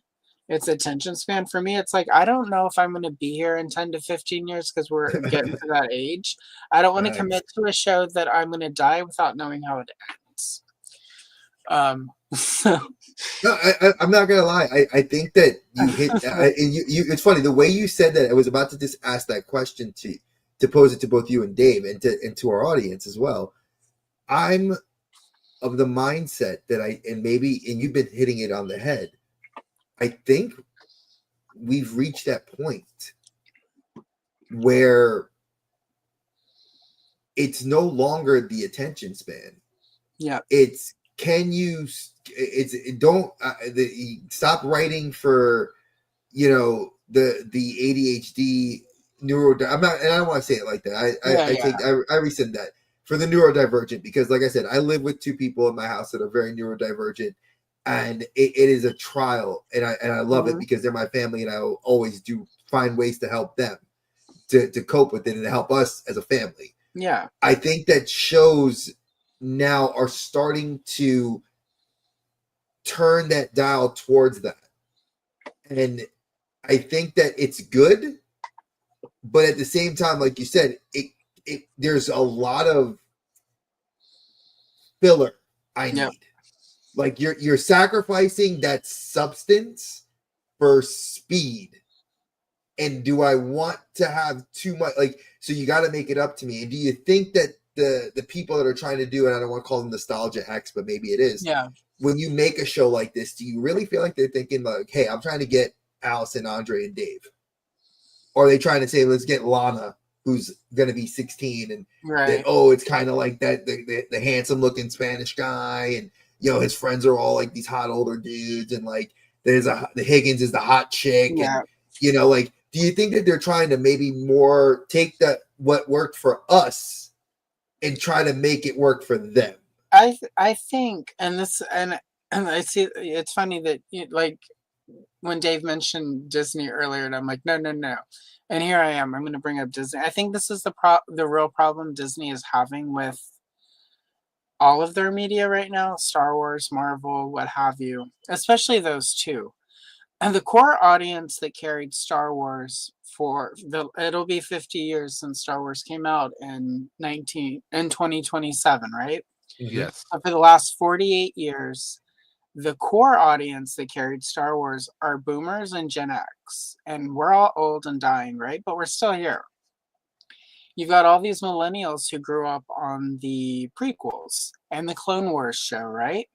Who are all hitting like 30, 40, like they're all sort of moving into that age group, right? So you've got these two really old, and a lot of Gen X and boomers were like, oh, the prequels are the worst.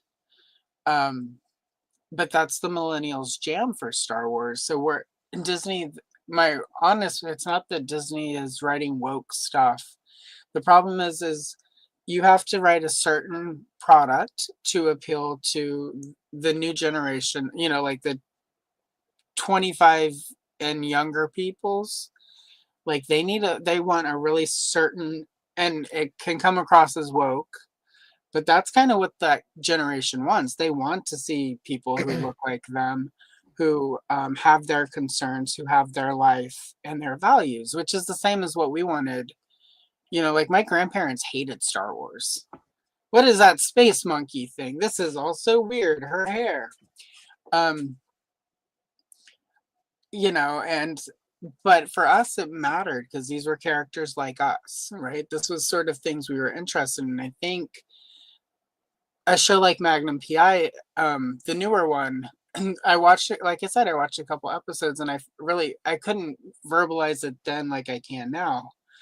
But I feel like that's what I felt. They're having to try to court the existing audience because you want that audience because you want this is all media. You want the biggest audience possible. Especially now that audiences have shrank. There's more than 3 channels and there are more options than like the local Cineplex and your local video store to go rent a movie, right? You've got all these channels, all these options all the time. So you have to stand out and you need to get the biggest, widest audience. So with Magnum PI, you have to cater to 25 and younger who want diversity. They want people who look like them, act like them, think like them. You need the millennial audience who have a really specific, like outlook and view of the world. You need Gen X because we're still here. And then you need the last of the boomers. And so to do that, they have to sort of thread the line, if you will. And I think in something like Magnum PI, you're obviously doing that because if you just wanted a brand new audience, you would make up a new show. So I think organically this problem takes care of itself in the next 10 to 15 years, right? Oh yeah. We're pretty free of the silent generation, if you will. And the boomers are dwindling and Gen X is getting to the place where we're going to start dwindling. So I think the problem resolved, and then they can do reboots once more of us are gone on the older side, where it doesn't matter if they completely change shit. And I don't think it mattered as much when they would reboot stuff for us in like the 70s and 80s, right? And they bring back this old, like G.I. Joe, perfect example. When they brought back G.I. Joe in the 80s, nobody cared. Oh, God damn it. Where did it go?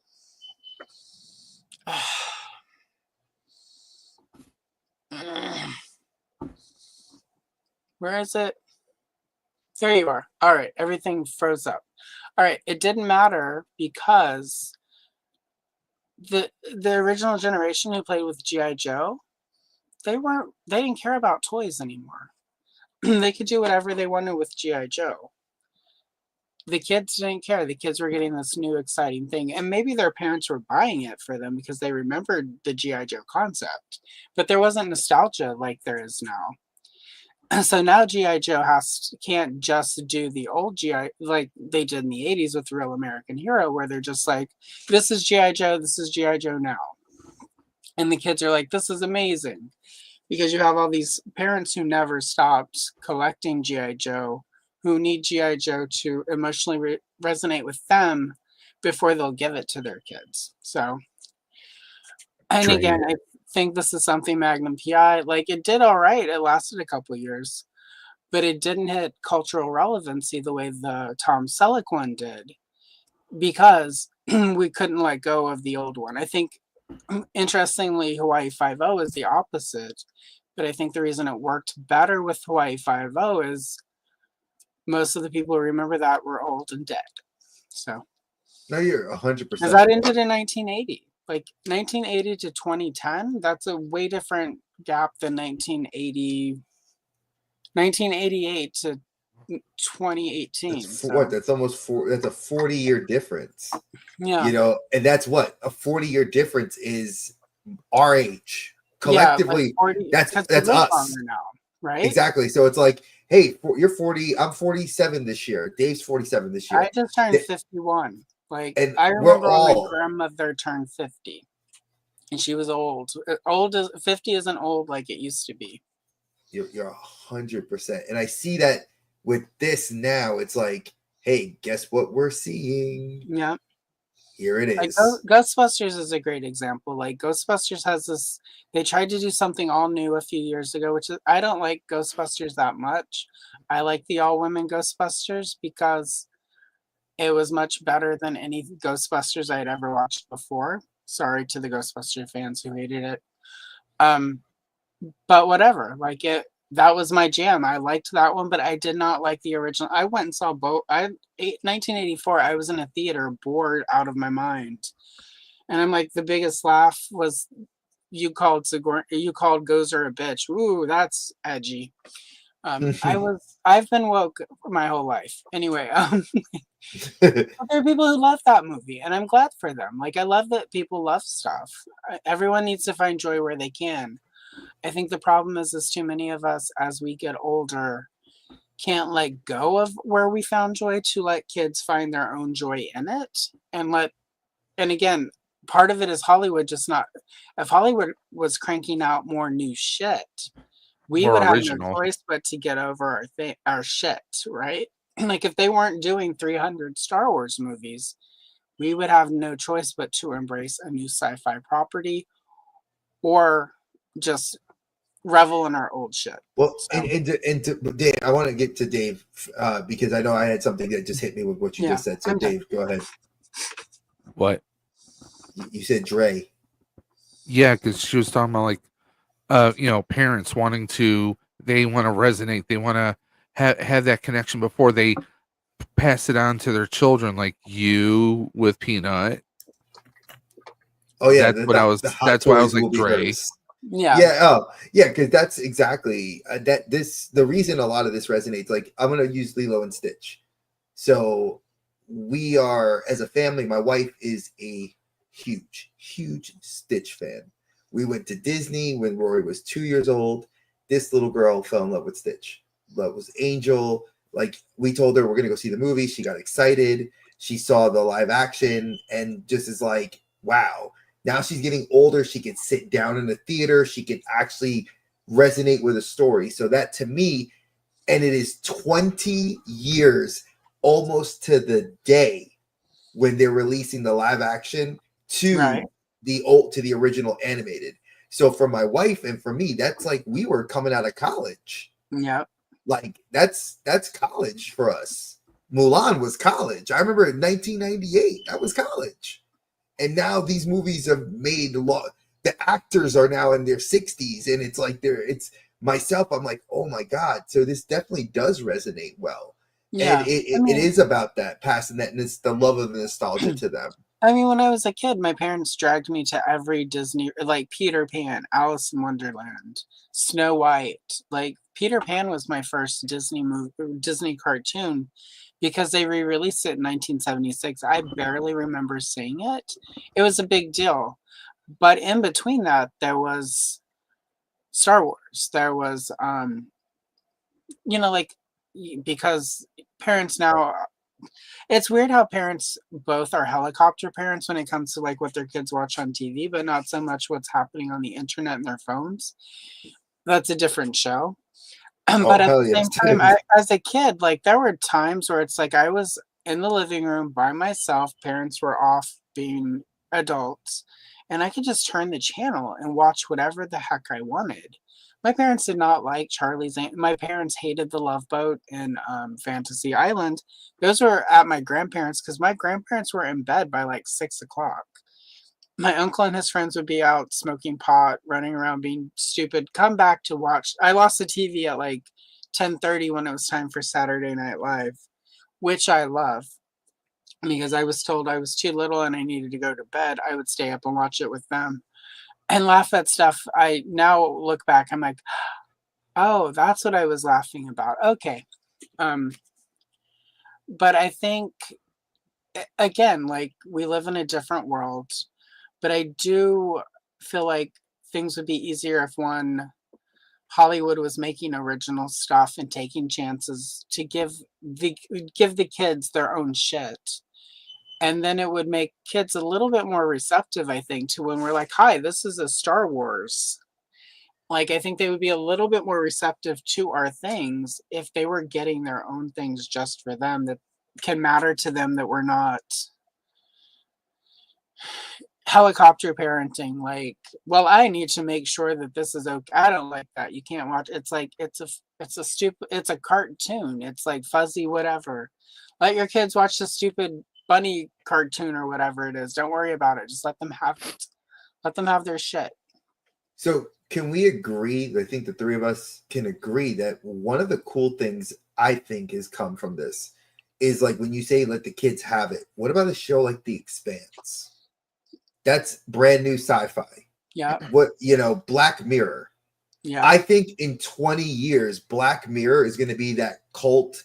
Like it has a following now, very deep and rich.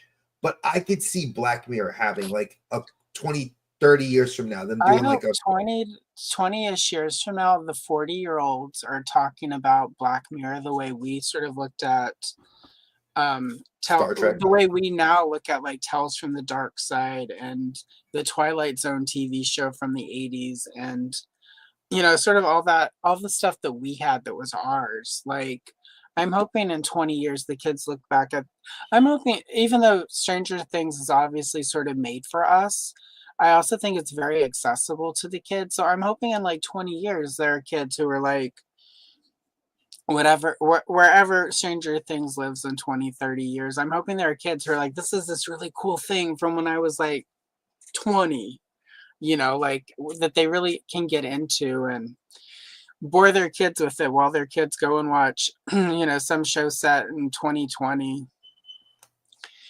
Oh God, those poor kids. What are we leaving for them? I know. I keep saying to my wife, I'm like, Lana is granted, and for all of you that don't know, on my personal channel I've talked about it.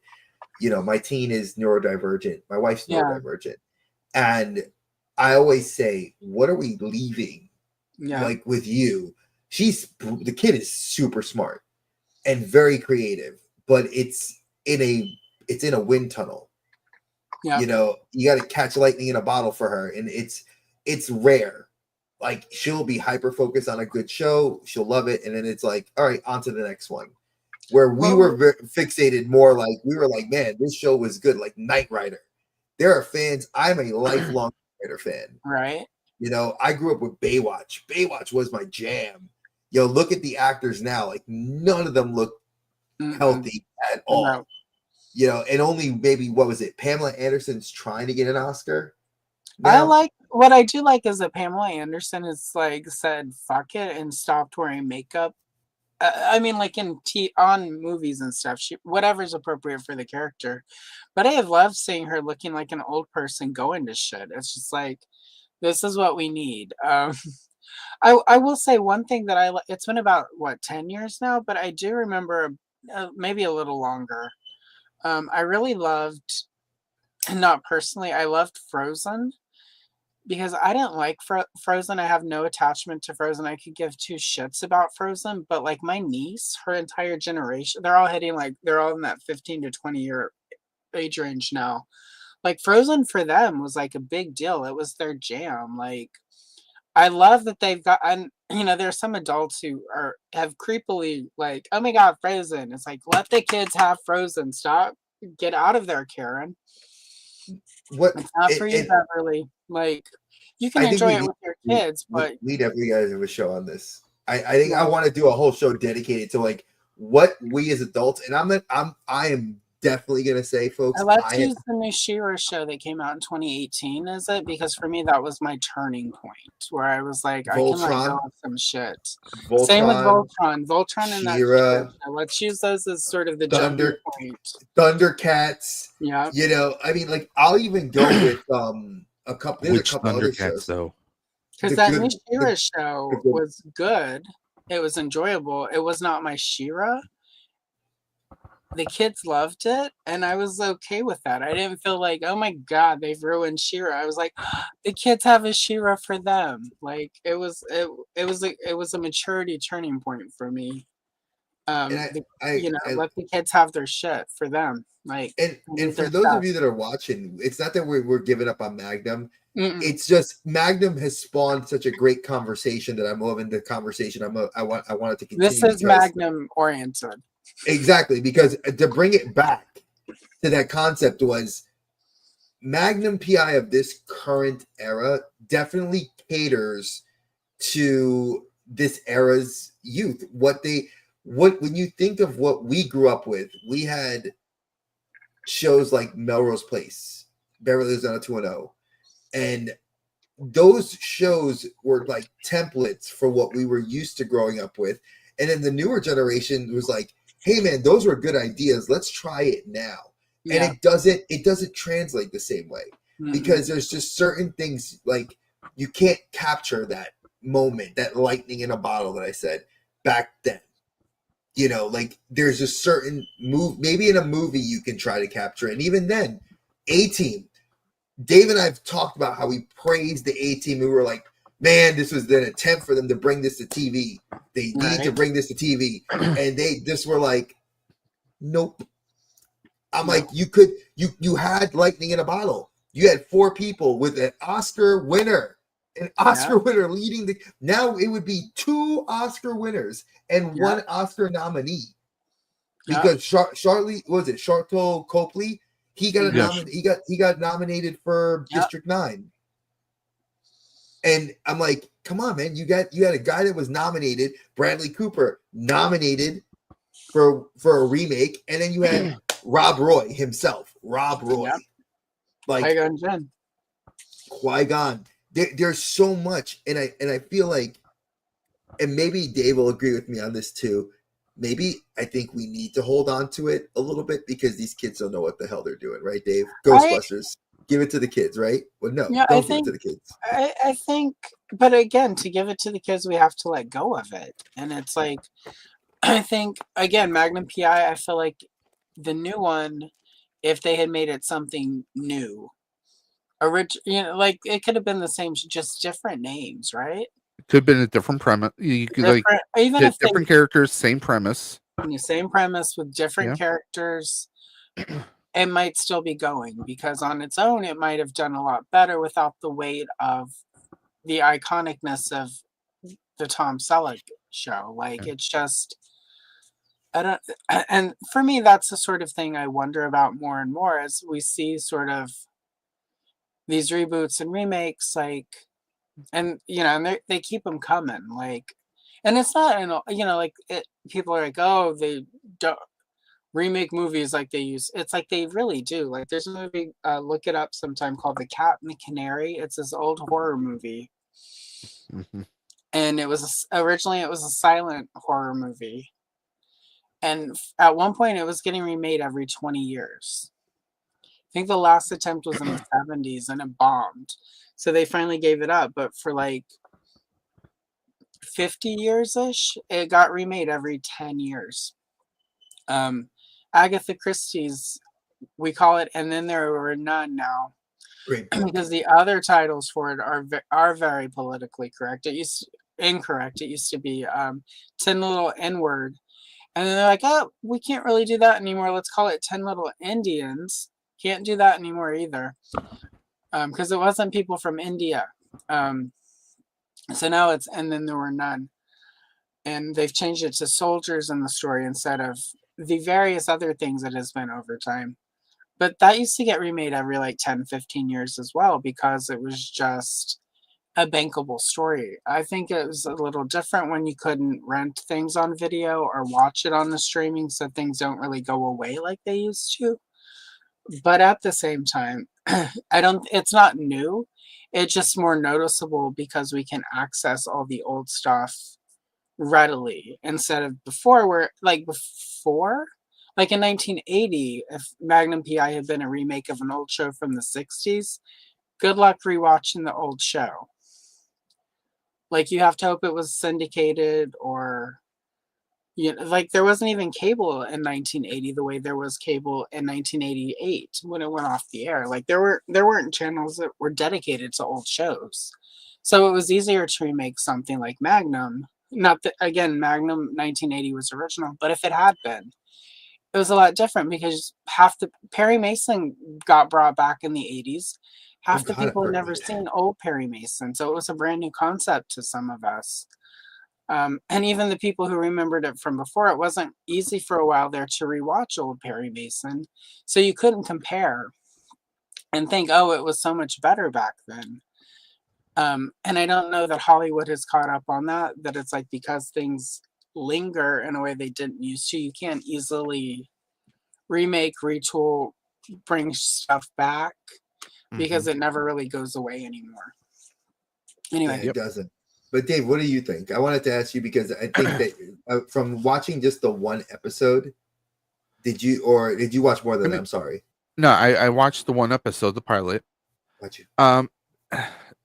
Part of me, I feel like a disconnect is between Magnum and Robin, or whatever her name is, the British woman who is Higgins. The Higgins character. Because watching, I'm like, okay, obviously I can see where they're going with this one. I mean, like, it's that typical atypical trope. I like aside from that, I like the introduction of him, his buddies, the background, and of course him losing his friend right in the beginning. I mean, these are all very, very likable actors. I thought I'm like, okay, I can kind of get into this, but I'm like, okay, this is going to be tiring. Her with the dogs. I mean, it kind of feels like they're trying to telegraph. They're trying to repeat kind of what the original Magnum was, but with kind of a new millennium twist. Like, hey, let's make his adversary a kind of like, oh, she's pretty, and obviously she's very capable. She can keep him on his toes. It's a will they or won't they. I'm like, does it have to be that way? No. I mean, hell, they could have gender swapped Magnum. I mean, it's hot 20. Take. Hot take. Is it a hot take though? I mean, in this day and age, I mean, it's 2025, and every action show that we're gonna put on, made the major networks. Oh, we have to have it as a male? I mean, we have women who are serving our country. In fact, 100%. One of the shows earlier, One Day at a Time, she served in the military. They made some jokes with it when she's talking to the one patient in the first episode. But I mean, like, there's a lot of different routes you could go with this. I mean, I like the writing in this way better than the original, obviously. You see, like, I like the interaction between Magnum, Thomas, and I like the interaction between Thomas and his best friend's son. Oh, you yeah. know, they were definitely writing the right kind of, like, there was a lot of action, and obviously I'm going to watch it more because I want to see more of the history between him and that one detective, that inspector, that they were not Like obviously, so I mean, I'm going to watch more episodes so I can catch up on that. There was a lot of things that were intriguing me that I enjoy, but like I said, the whole thing with Higgins, it's She's like eye it could candy. it be, That's what she is. huh? She's eye candy in the show. I mean, She could it be any more obvious? That's the thing. it. Given You know all the what though? shows out there, could it be more obvious? But can I ask you a question though? Yes. From your since I want to hear your review, and I think that maybe since it's so obvious, do you think that the writing has to be intentionally that way? Because there's some people that, dare I say, won't get it. I mean, it kind of reminds me, it harkens back to the will they, won't they, almost moonlighting type Who's the boss? adversarial. Maybe a little bit, but like, it just like, I don't know. It to me doesn't necessarily feel absolutely necessary. I mean, obviously, like you get that one moment when the now widow is telling Higgins, you know, well, you know, Magnum, you know, he was going to be married once. He lost her, you know, kind of giving the breadcrumbs. That's obviously going to start to show Higgins that, oh, there's more to Magnum. He's an onion. Let's see what more layers. I mean, when you can see that in the very first episode, it's a little on the nose, but for the most part, I enjoyed the show. You know, Magnum's got his own little crew that kind of does things behind the scenes, and is it always legal? Not so much. A bit of a gray area, especially with Rick. You know, but I mean that's the thing. It's like, and the thing that was weird is obviously right off the bat, Higgins is chummy with his friends, just not with him. And I think that's again purposeful. A little bit on the nose because it kind of forecasts, potentially forecasts. I'm not going to spoil it, but yeah, I've seen all 5 seasons, so it does, and it's very obvious. And there's a lot of things that I'm going to say season 2. Nope, season 2 or season 3. She's okay. So there is a Heroes alum that becomes her love interest on the show for season 2 till 3. He leaves. And I think season. It's a will they, won't they? Come on, let's be honest. It is a will they, won't they, but it's more of like a romance. It's like they're best friends. They become very close because of certain situations. Because she's MI6 trained, you find out a little bit more about her history and about who she is, and it kind of gives you depth to Higgins' character, which I thought was a different spin that we didn't get in the original show. There's a lot more again that as you know. I was a kid. I didn't, the theme song was what I remember that, that was, and I love that they did that same theme song here. They didn't change it. It's literally carbon copy from 1980. They downloaded it off iTunes and just, exactly. Hey, let's just upload it. Hey, if it ain't broke, let's not try and fix it. And that's something you need to do. Sometimes that's good. And sometimes, and that's the thing. I mean, that's a whole other episode, by the way. Music for movies and music for TV shows. That's a whole other discussion right there, because the right kind of music can, I mean, think NCIS, think Jag, okay, think Knight Rider. Those are all iconic shows, but they have even more iconic music. When you hear that music, you could be in another room. You hear that music, you know what show is on. You know what movie's playing. You know who's the boss. There's a time for love and a time for. Come on, bro. Take a chance. Come on, bro. That song, the Brady Bunch, like their song. Oh, there you go. Love you too, brother. Love you too. I love you a lot. I'm gonna say that's. But no. There's only one thing you can say to that, Dre. Show me that smile again. But you know what I could really go for right now? NES. TLE. NES TLE. That's our inside joke, folks. Yeah. Allison started it, and it's gonna stay. Allison started it. It's not going away. I'm gonna make T-shirts. Oh, we Some of my best jokes are because of Kenny. Yes, and I love it. It's just Kenny. And it's funny good that idea. commercial has shown up in my Instagram reels a couple of times, and I send it to Dre every time. Yes, she does, and I laugh. And I have to start sending you some of those funny ones. But It's just like, oh man, where's my notebook? Because I did want to. Did you misplace the avocado? I think I might have. Are you sitting on it? No, I don't sit on my notebook. It's over here in my mess. All right. For those that don't know, Dre has a avocado notebook. Yeah, it's the avocado notebook, which is what keeps the show schedule and my notes in it, and it's here on my desk. Well, I will say this: we were talking about how leaving stuff for the kids. I mean, and also talking about like, hey, what are people going to be talking about these shows? 20 years from now. To borrow a line from one of my favorite movies, you guys might not be ready for this, but your kids are gonna love it. right? Love that line. I mean, think about it. There are movies and TV shows out there that maybe were not great, but they're like cult classics. I mean, hell, people still dress up and go out to see Rocky Horror Picture Show. I saw a YouTube video or some kind of like maybe Netflix or Instagram reel of a production of Rocky Horror Picture Show in Asia.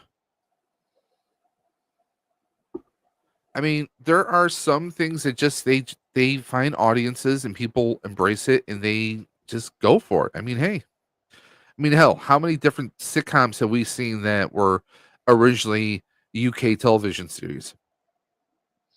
Right. I mean, Friends. That's a blatant one right there. I mean, hell, Law and Order was originally UK productions. There's a lot of stuff that they've tried to redo over here that just didn't fly. Red Dwarf, definitely. The ill-fated TV movie of Doctor Who, which is kind of a dark horse favorite of mine. the Carrie Fisher Colleen Camp pilot for Absolutely Fabulous. Yes. Which that one I wish we had gotten. Because I feel like that's one they should have taken a gamble on, because Carrie Fisher and Colleen Camp as Patsy and Nadina, that probably would have worked. Yeah. All right. So one of the things I love about this little dive down this nostalgia is this week in particular, as I was doing the research and talking to Dave, I stumbled across something on YouTube, and I'm going to reach out to the actual owner of the channel. It's called Remember When is the name of the YouTube channel. Shout out to him. I love the content that he covers. It actually inspired me, and it actually made me very, very well prepared for what we were talking about with Magnum PI and a couple other things. And it definitely has inspired me to want to go take a lot more deeper dives into some of the specific shows that we do. He does a lot of more broad content. And I say he, it's an AI voice, so it could be a she. I don't know. We'll just say they do interesting content, and I'm very interested to try to bring them on and talk about, like, with us, kind of on our panel, to see if they would provide us with a different insight on, the 80 nostalgia. I think that we've covered a lot of shows. There's still more shows. There were shows that Dave has brought up, that Allison's brought to my attention, that I was like, oh shit, that's a remake. Oh man, I gotta talk about this. Like, and it's so hard to narrow down my options and choices because they're all so good or bad that you want to talk about them. So I'm looking at. There you go. Is this the channel? Yes, this is Remember When. So I have been hooked on watching the videos. Remember When HQ on YouTube, guys. Definitely check them out. Big shout out to them. I find them interesting, and they're very, very good for the car rides when I'm driving. Almost 14,000 subscribers and only 33 videos. Yeah, and it's the content solid though. That's the interesting thing. Like, it's very concise, 15 to 20 minutes. You're getting a lot of knowledge jump, and they link the shows. Like, they'll tell you, like, hey, this to this to this to this. They'll connect the dots, and I was like very impressed. So I would like to try to do this in June. And do you want, Allison? I gotta message you to see what your schedule looks like for June. Oh, yeah. And I'm thinking towards the end of June, probably the 20th of June is what I'm thinking of. Like I'm looking at as a date to see if you can if you want to do it that day. Okay. That looks like it works for me. All right. Because Yeah. I do know you guys love this content and it's fun to do it. And it's one of the things that I've been trying to work with Dave on is not just the content, but getting it out there with our guests, because the guests are the focal point of the show. When we do these things, I always ask the guests for the main topics and then we work. And this is one of those, like Brick does our, Brick is our Sentai guy. Allison is our retro princess. She's exactly what her title is. She brings it here, and we love doing this with her. So this is like our pet project. Retro royalty. Get it straight. There you go. I apologize. There you go. I genuflect. But I want to do more of this. So you guys are going to see these more pop up when we do these at least once a month. So you will see a Sentai discussion and a retro discussion in the same month. Possibly next month it might be a little bit iffy because of schedules for Brick, but I definitely we're doing a retro discussion. And I know, Allison, you've been having a lot of cool stuff coming up, so I want you to sell your shit. Tell us what you got coming up. Oh yeah. Well, it's May, so Star Wars month. I've got unironically tomorrow I have a video dropping. It's one of my color and chill. If you're not watching my channel or don't subscribe to it or whatever, go check it out. Every week I release a color and chill video, which is just about 6 to 8 minutes of me coloring in time lapse, of course, so you can see the whole page. Usually a complicated or a bigger page than a normal coloring book page of some old 80s property. Tomorrow is Strawberry Shortcake. And then tomorrow I have a special live stream with the Universal Toy Collector from London, England. We're going to be coloring some Star Wars. And Sunday, I'm doing a live stream coloring with my friend Andrew from Gady's Toy for Empire. And then Jedi will be next weekend. And then on Monday, I have a video that will drop. I believe it's time-lapse, a collection of Star Wars time-lapse coloring shorts. Later in the month, there will be a Kenner toy history of the Kenner Color Corner coloring toys that they used to do with Star Wars heavily featured. And then I'm doing a retrospective at the very end of the month on all of the Padme Amidala action figures from episode 1 that we didn't get. So very cool. Yeah, so there's a lot of stuff happening on the channel at all times. I also just hit monetization, so I have AdSense. So if you get an ad, watch a few seconds before you skip it so I can make like 3 cents. That's about all your videos. That's about all you make. Do you have like super chats and stuff? I do have super or not chats yet? and stuff, and I've not figured out how to beg for super chats. But if you show up and spend 99 cents, I'll put you on screen. And I'm gonna put your comment up on the screen anyway. But every little bit helps. It helps me buy coloring books, toys, and everything I buy these days is, even though it's for my finger quote personal collection, most of it is with an eye on sharing it on my channel, so we can learn about all these old toys and old coloring books and all the things. So that's dope, and I 100% as Dave and I were blessed to have her on the live stream with us, the 24-hour stream, and she actually colored with us. I had so much fun coloring. I need to get you both on a Sunday. It's just interestingly, and I never expected this, I have like a backlog of people who want to come on the show, which always confuses me that people want to show up and color and chat with me on a Sunday morning. So as I work through them, I worked down my list of people, and the 2 of you are on the next batch of people for me to reach out to schedule for. And late June and July. So So June of 2027. No, I'm kidding. I will tell you this. The end of June, the 28th to the 30th, I will not be here because we are going to take Peanut on her special birthday trip. no So worries. so that one I will not be here. Neither but- will I. I will be. Well, that Saturday is right for Roswell, Yes. and the rest of the weekend I will be at New York City Comic or at Ooh. Nickel City Comic Con in Buffalo, New York, as right. my alter ego, Buffalo Ghostbusters. I love that. And that's what else you got going? 'Cause I know you got a lot of cool stuff coming down the pipe that you talked to me about. Drop them. Oh well, New York drop City some knowledge. Ghostbusters Day for Yes. anyone who's gonna for anyone who is a Ghostbusters fan.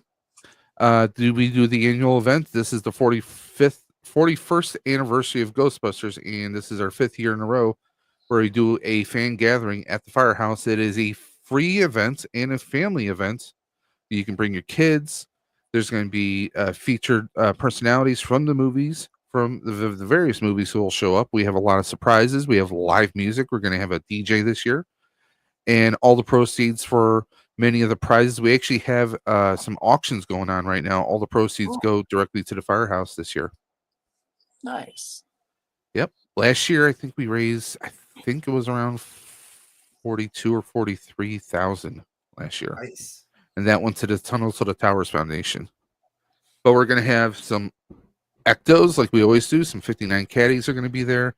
It's just going to be a big, fun blast. So if you're a fan of Ghostbusters or you just want to support the Hook and Ladder 8 FDNY, it is a functional firehouse. So come and check it out. That will be the weekend of Ghostbusters Day, which is actually going to be technically Ghostbusters Day is June 8th, but we will be hosting the event on June 7th at 12 noon, beginning at the Hook and Ladder 8 in Tribeca, New York.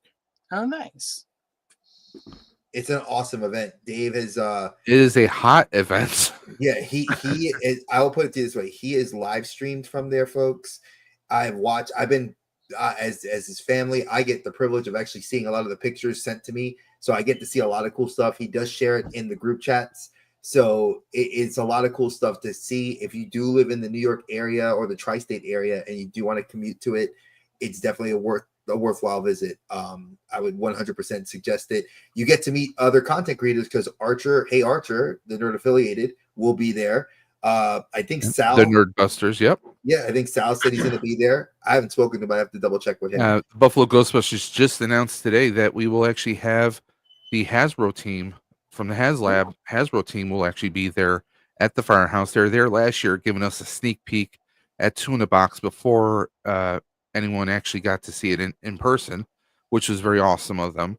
And this year, apparently, we're going to have an exclusive product reveals. We don't know what. That sounds good. And even if I did know, I wouldn't be able to say. Yeah, he just so you all know, It's not bullshit. It's not bullshit at all. He knew what the HasLab was, and I begged him to tell me for like a week. I was like, dude, just tell me. I'm interested. He's like, bro, I love you. I can't tell you. And I was like, you bastard, I want to know. But you know what? He kept the secret. Respect. We got DJ Stevo, who's a DJ and MC, not Stevo from Jackass, guys. Calm down. No, we actually have a proper DJ who's going to be there. He's going to be emceeing the entire event. So we're going to have live music. We're going to have that music all the way through. Plus, we have Mad Splatter. They were there last year. They're a live band who's going to be performing as well. We have the auction and raffle where we have autographed posters from Is he going to play the Ghostbusters song, your DJ? Huh? Is your DJ going to play the Ghostbusters song? Well, I'm sure he's going to play multiple versions of it. Just want to make sure. How many covers are out there, actually? But no, we have these. There's a collage and multiple posters that are actually being auctioned off right now. This is, again, going to go towards the Ghostbusters Day event. Each year we choose a different charity. So it's going to be an amazing event. We actually have 5 of those being auctioned off. So people who you would not normally see or have the opportunity to get an autograph of are on those posters. So it's a pretty big draw. We have the Allison brothers who are featured on the original soundtrack. It's just there's a lot, and of course Joe Cirillo. I call him Uncle Joe. He is a great guy. He was featured in the original movie. Got a lot of greatness going on. So yeah, we are looking forward to that. Nice. And it's Nothing like but I said, love for Hook and Ladder 8, of course. it's a big event. If you guys, like I said, if you guys are local to New York and do have the time, I will tell you, Dave has always said this: bring your water, bring your water, Stay bring your water. hydrated. If you're a Ghostbusters fan, everyone wants to wear their proton pack and wear their gear in front of the firehouse. Leave it at home. Respectfully, leave it at home because one, we all know that the proton packs are not they're not easy to carry. They can be pretty heavy, especially if you're in 90-degree temperatures. From yours truly, I almost passed out one year because of heat exhaustion. So you don't want to do that. Wear light clothing. Wear something that is light that's not very heavy. Something that breathes, and bring plenty of water with you. You know, it is a family friendly event. We've people can have brought their dogs. I mean, just it's a big, massive event. I think last year we were between 3,000 to 4,000 people, and it's a small side street. Wow. So Yeah, it's been growing. And of course, last year was 40th anniversary. We will have these coins that you see on the screen right now. They are going to be first available at the event. There are no pre-orders presently, but this will be sold at the event. It is a special commemorative coin that we're doing this year, representing the 5 years we've been doing the event. And again, Hook and Ladder 8. We got love for the guys at FDNY at the Hook and Ladder 8. They were one of the first responders, 9/11. They lost many people due to that as well. So we have nothing but love for them. I mean, yes, it is the firehouse featured in the movies, but these are amazing people who put their lives on the line, and we love them and their family. So that's why we do this every year. 1 second, Dave. I'm going to interrupt you real quick. Joseph said he would love to join you, Allison. He says, I would love to join. I have a Star Wars coloring book. The only problem is I'm very shy. That's Aw, okay. Allison's that's not. fine. She will get you. She draws it I'm out of not mean. everybody. To your face. No, just kidding. Exactly. No, she's super sweet, and she's She actually doesn't really. bite much. I'm a good person. I'm not a nice person, but I'm also not rude to people who don't deserve it. So, Exactly. If you're good to her, she's good to you, and she's definitely a friend. She's family to the channel. She's friends. She's family to us. So I 100 Yep. respect. But Dre, there's one problem. What? Allison doesn't get comment of the night. Not yet. But she's in. But Stream's not over yet. Yeah. wait, I've got. Well, you were talking all the Ghostbusters, and it reminds me of my favorite quote from Ghostbusters. So I wanted to share it. Congratulations, you have completed a great game, improved justice of our culture. Now go and rest our heroes. Is that from the NES game or was that the floppy disk? I don't know which one it is. It's a video I watch on YouTube every time I have to tell a client to go F off in my polite, office appropriate professional. And then it does the little I'm going to assume it's an NES because of the music quality. Okay. So. Because believe it or not, I am that nerd where there was the old floppy disk, the old 5 1/4 inch floppies. I actually have the Ghostbusters video game from that. I'm that much of a nerd. Well, Hey, a buddy of mine was throwing out a bunch of stuff. He was like, "Hey, you like Ghostbusters? How about give me $10 and it's yours." I'm like, "Okay, sure." No, that's reasonable. I mean, I don't know if it works or not, but it's a nice little display flex. I'll have to go find you a compact from 1999 so you can try it. No, wait. Depending on what kind of floppy we might have to go old school, like 1985. I'd have to find like an old Apple II or something like that. Dang, see if it works. Look at that. So I actually don't have a whole lot going down. You've been busy this week, bro. So, okay, I lie when I say this. Dave is right. I've been very busy because I let something get under my skin that needed to be under my skin because I was the doctor looked at it. Yes, and I, Ironheart was something that I have been desperately wanting to see for 3 years, and when I literally saw nobody was covering the content, I was like, why is Disney dropping the ball? And of course, that brought out my DEI, took out my old little soapbox, reminded me of Brick and you and Dave just having their stickers on it. Like, I support you. Go ahead, do it. So I ran with it, and Do it now. I've had some of my most watched shorts, including like I had one today with Peanut, which I can't believe I posted that. What was it, 30 minutes before we went live? Take a look at this: 583 views, 696 views. Our Now boys the one with blowing up. Peanut, yeah. Now the one with Peanut is not about that. That was about tariffs. That was just a joke, a little spoof on tariffs. I told him, she said, stop. She said, don't tariff my Bluey toys, and everybody must love that because it was cute. But I have been posting a lot of shorts as I promised. I said, if Disney will not give this show its due, I will post a short every day till June 24th. And I am sticking to it. So every day there will be a short, either me complaining about it, bitching about it, doing something. I will complain positively, negatively.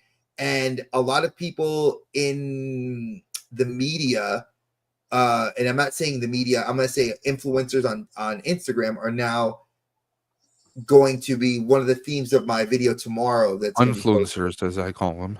Possibly the video I'm going to post tomorrow, and I'm going to do a little bit more digging for it for the rest of for the next couple of days, is people are saying that Invincible Iron Man #8, which is the first appearance of Riri Williams, was originally a book about maybe a few years ago, was like worth $2,000. But because of current trends in slabs, if you guys know the term, slabs are, graded comic books. Slabs collecting has gone down because there's just no money to go buy them. The expensive books are expensive. Nobody's buying them. So he's saying, oh, well, because of that, nobody cares about Riri Williams, the character, and nobody's going to watch the show. So I commented on this guy's thing. I said, are you daft? Comic book buying is not going to influence this show. Actually, if you trend watching Disney the last 5 years, Disney has trended upward because comic book reading has gone on the rise, because more and more people are reading comic books, and it's bringing new fans. It's bringing people that have children like myself to get their kids to read. The whole slab thing, as somebody who is currently getting her comic book collection reorganized, which my oldest issue is 1954 Wonder Woman, like 10 something. What I will say is, I don't think slabbing has anything to do with any of that.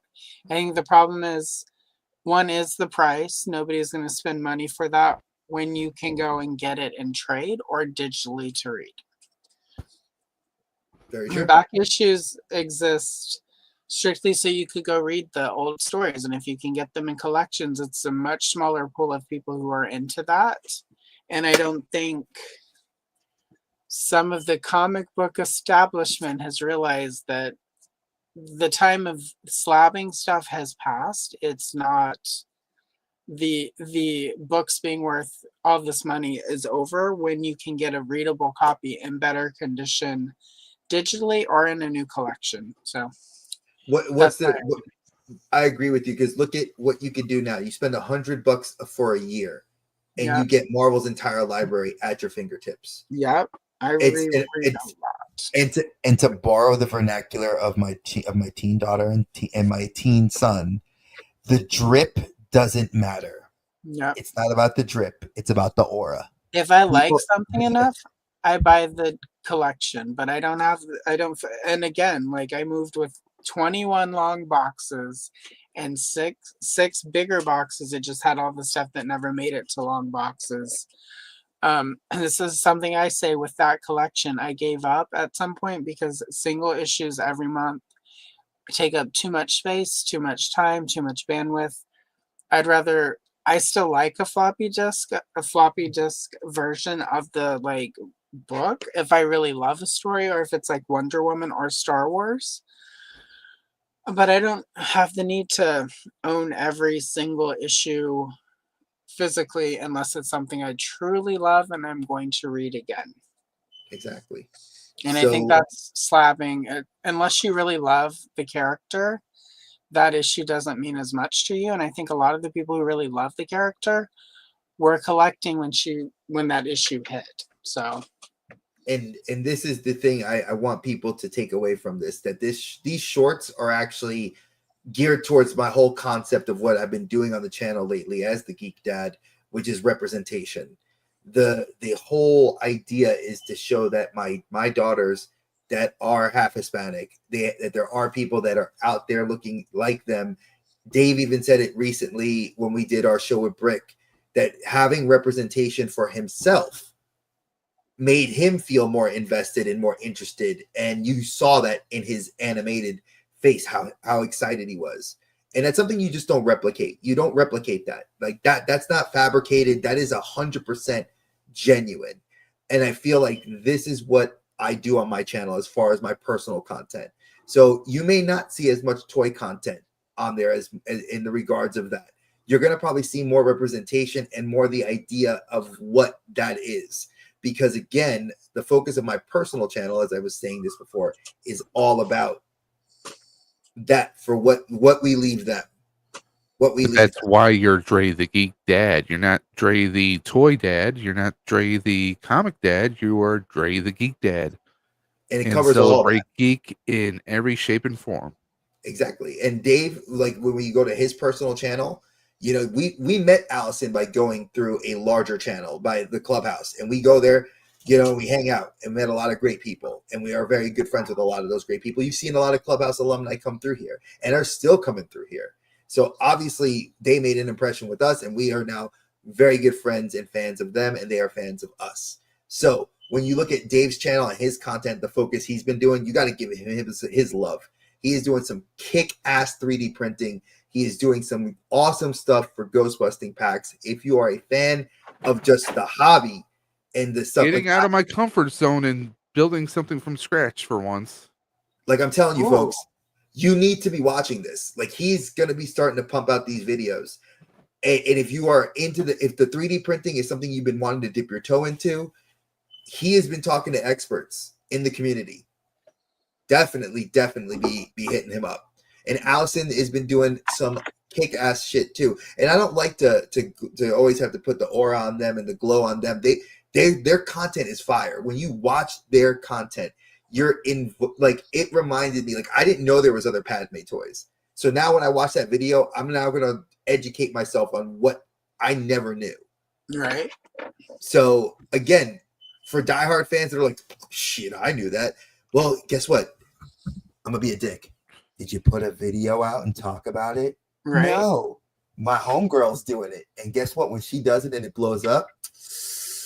Well, that's a big part of, I mean, you know, the coloring book. The coloring is fun, but a lot of these old books have stories in them that we never got, for instance.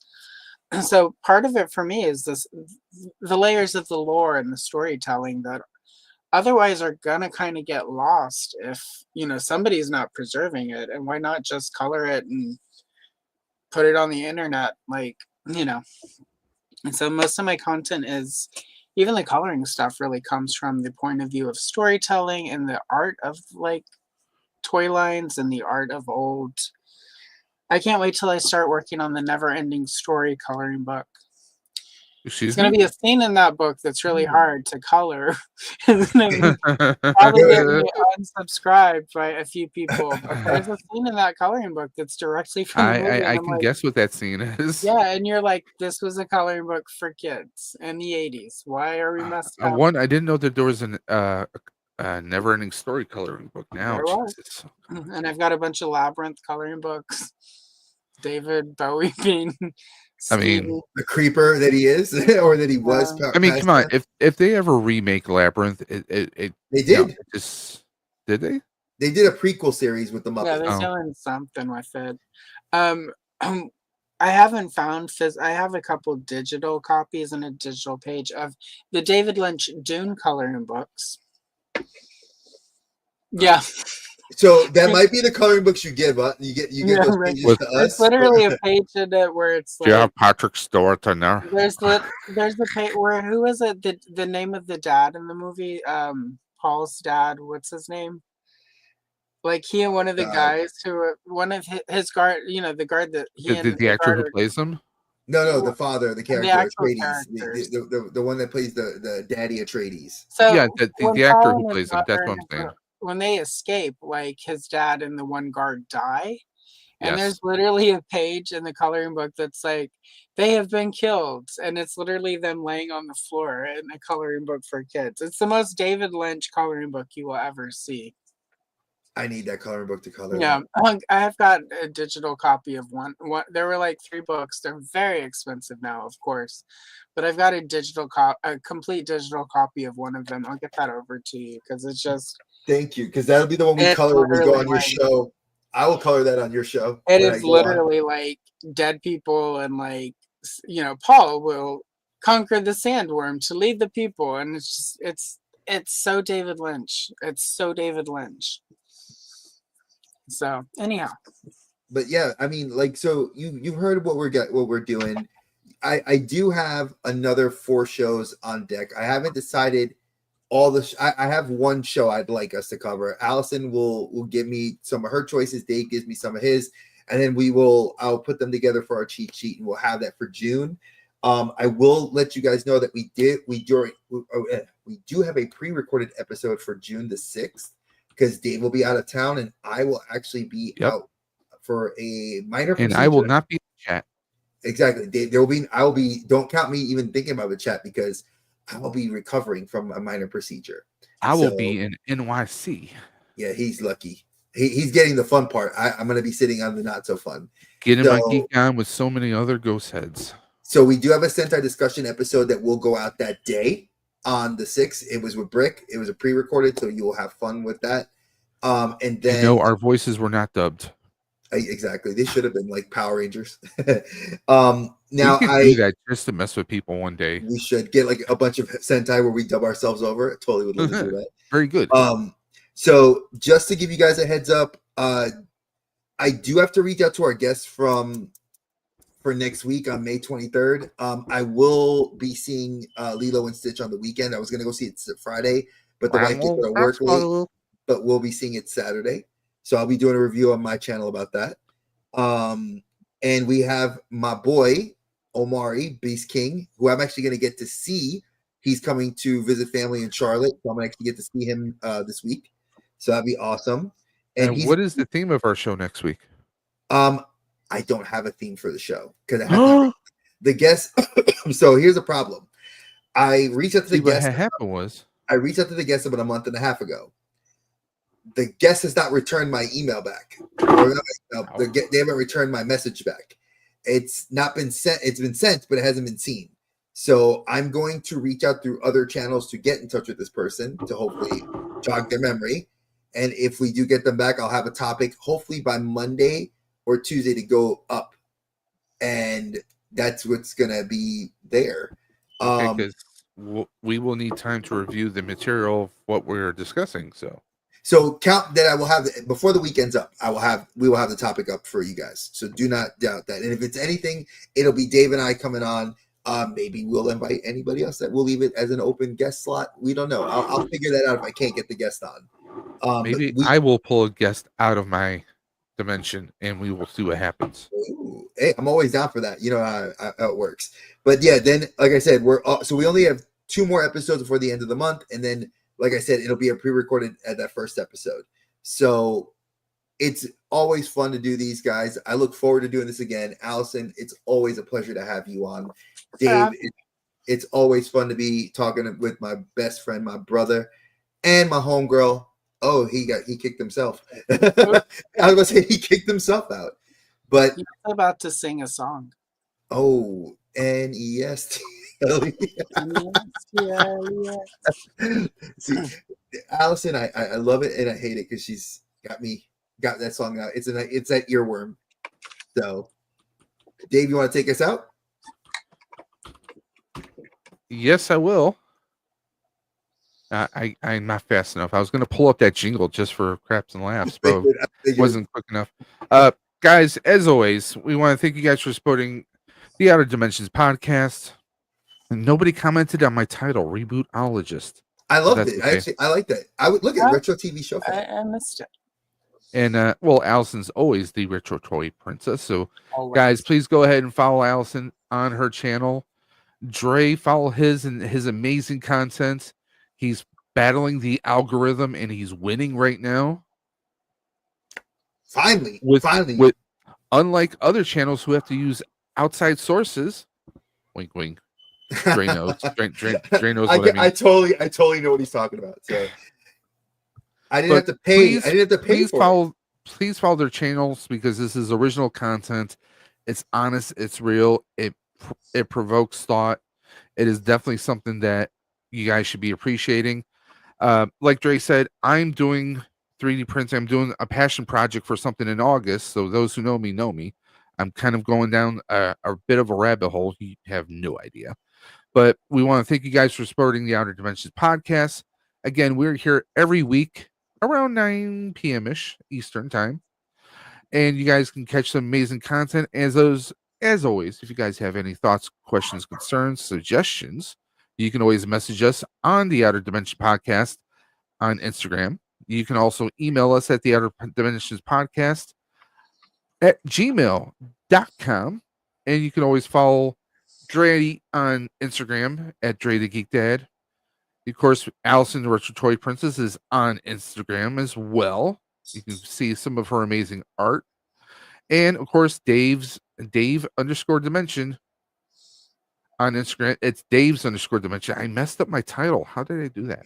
But guys, until next time, like Dre says, watch your head on the way out of the portal. But guys, like I always say, keep on busting, and we're going to catch you on the flip side. Peace. Later days. Dre and Dave hit it hard in the dark, spinning tales from the void, never bark. Movie shows, they tear apart. Dimensions clash, they ignite the spark.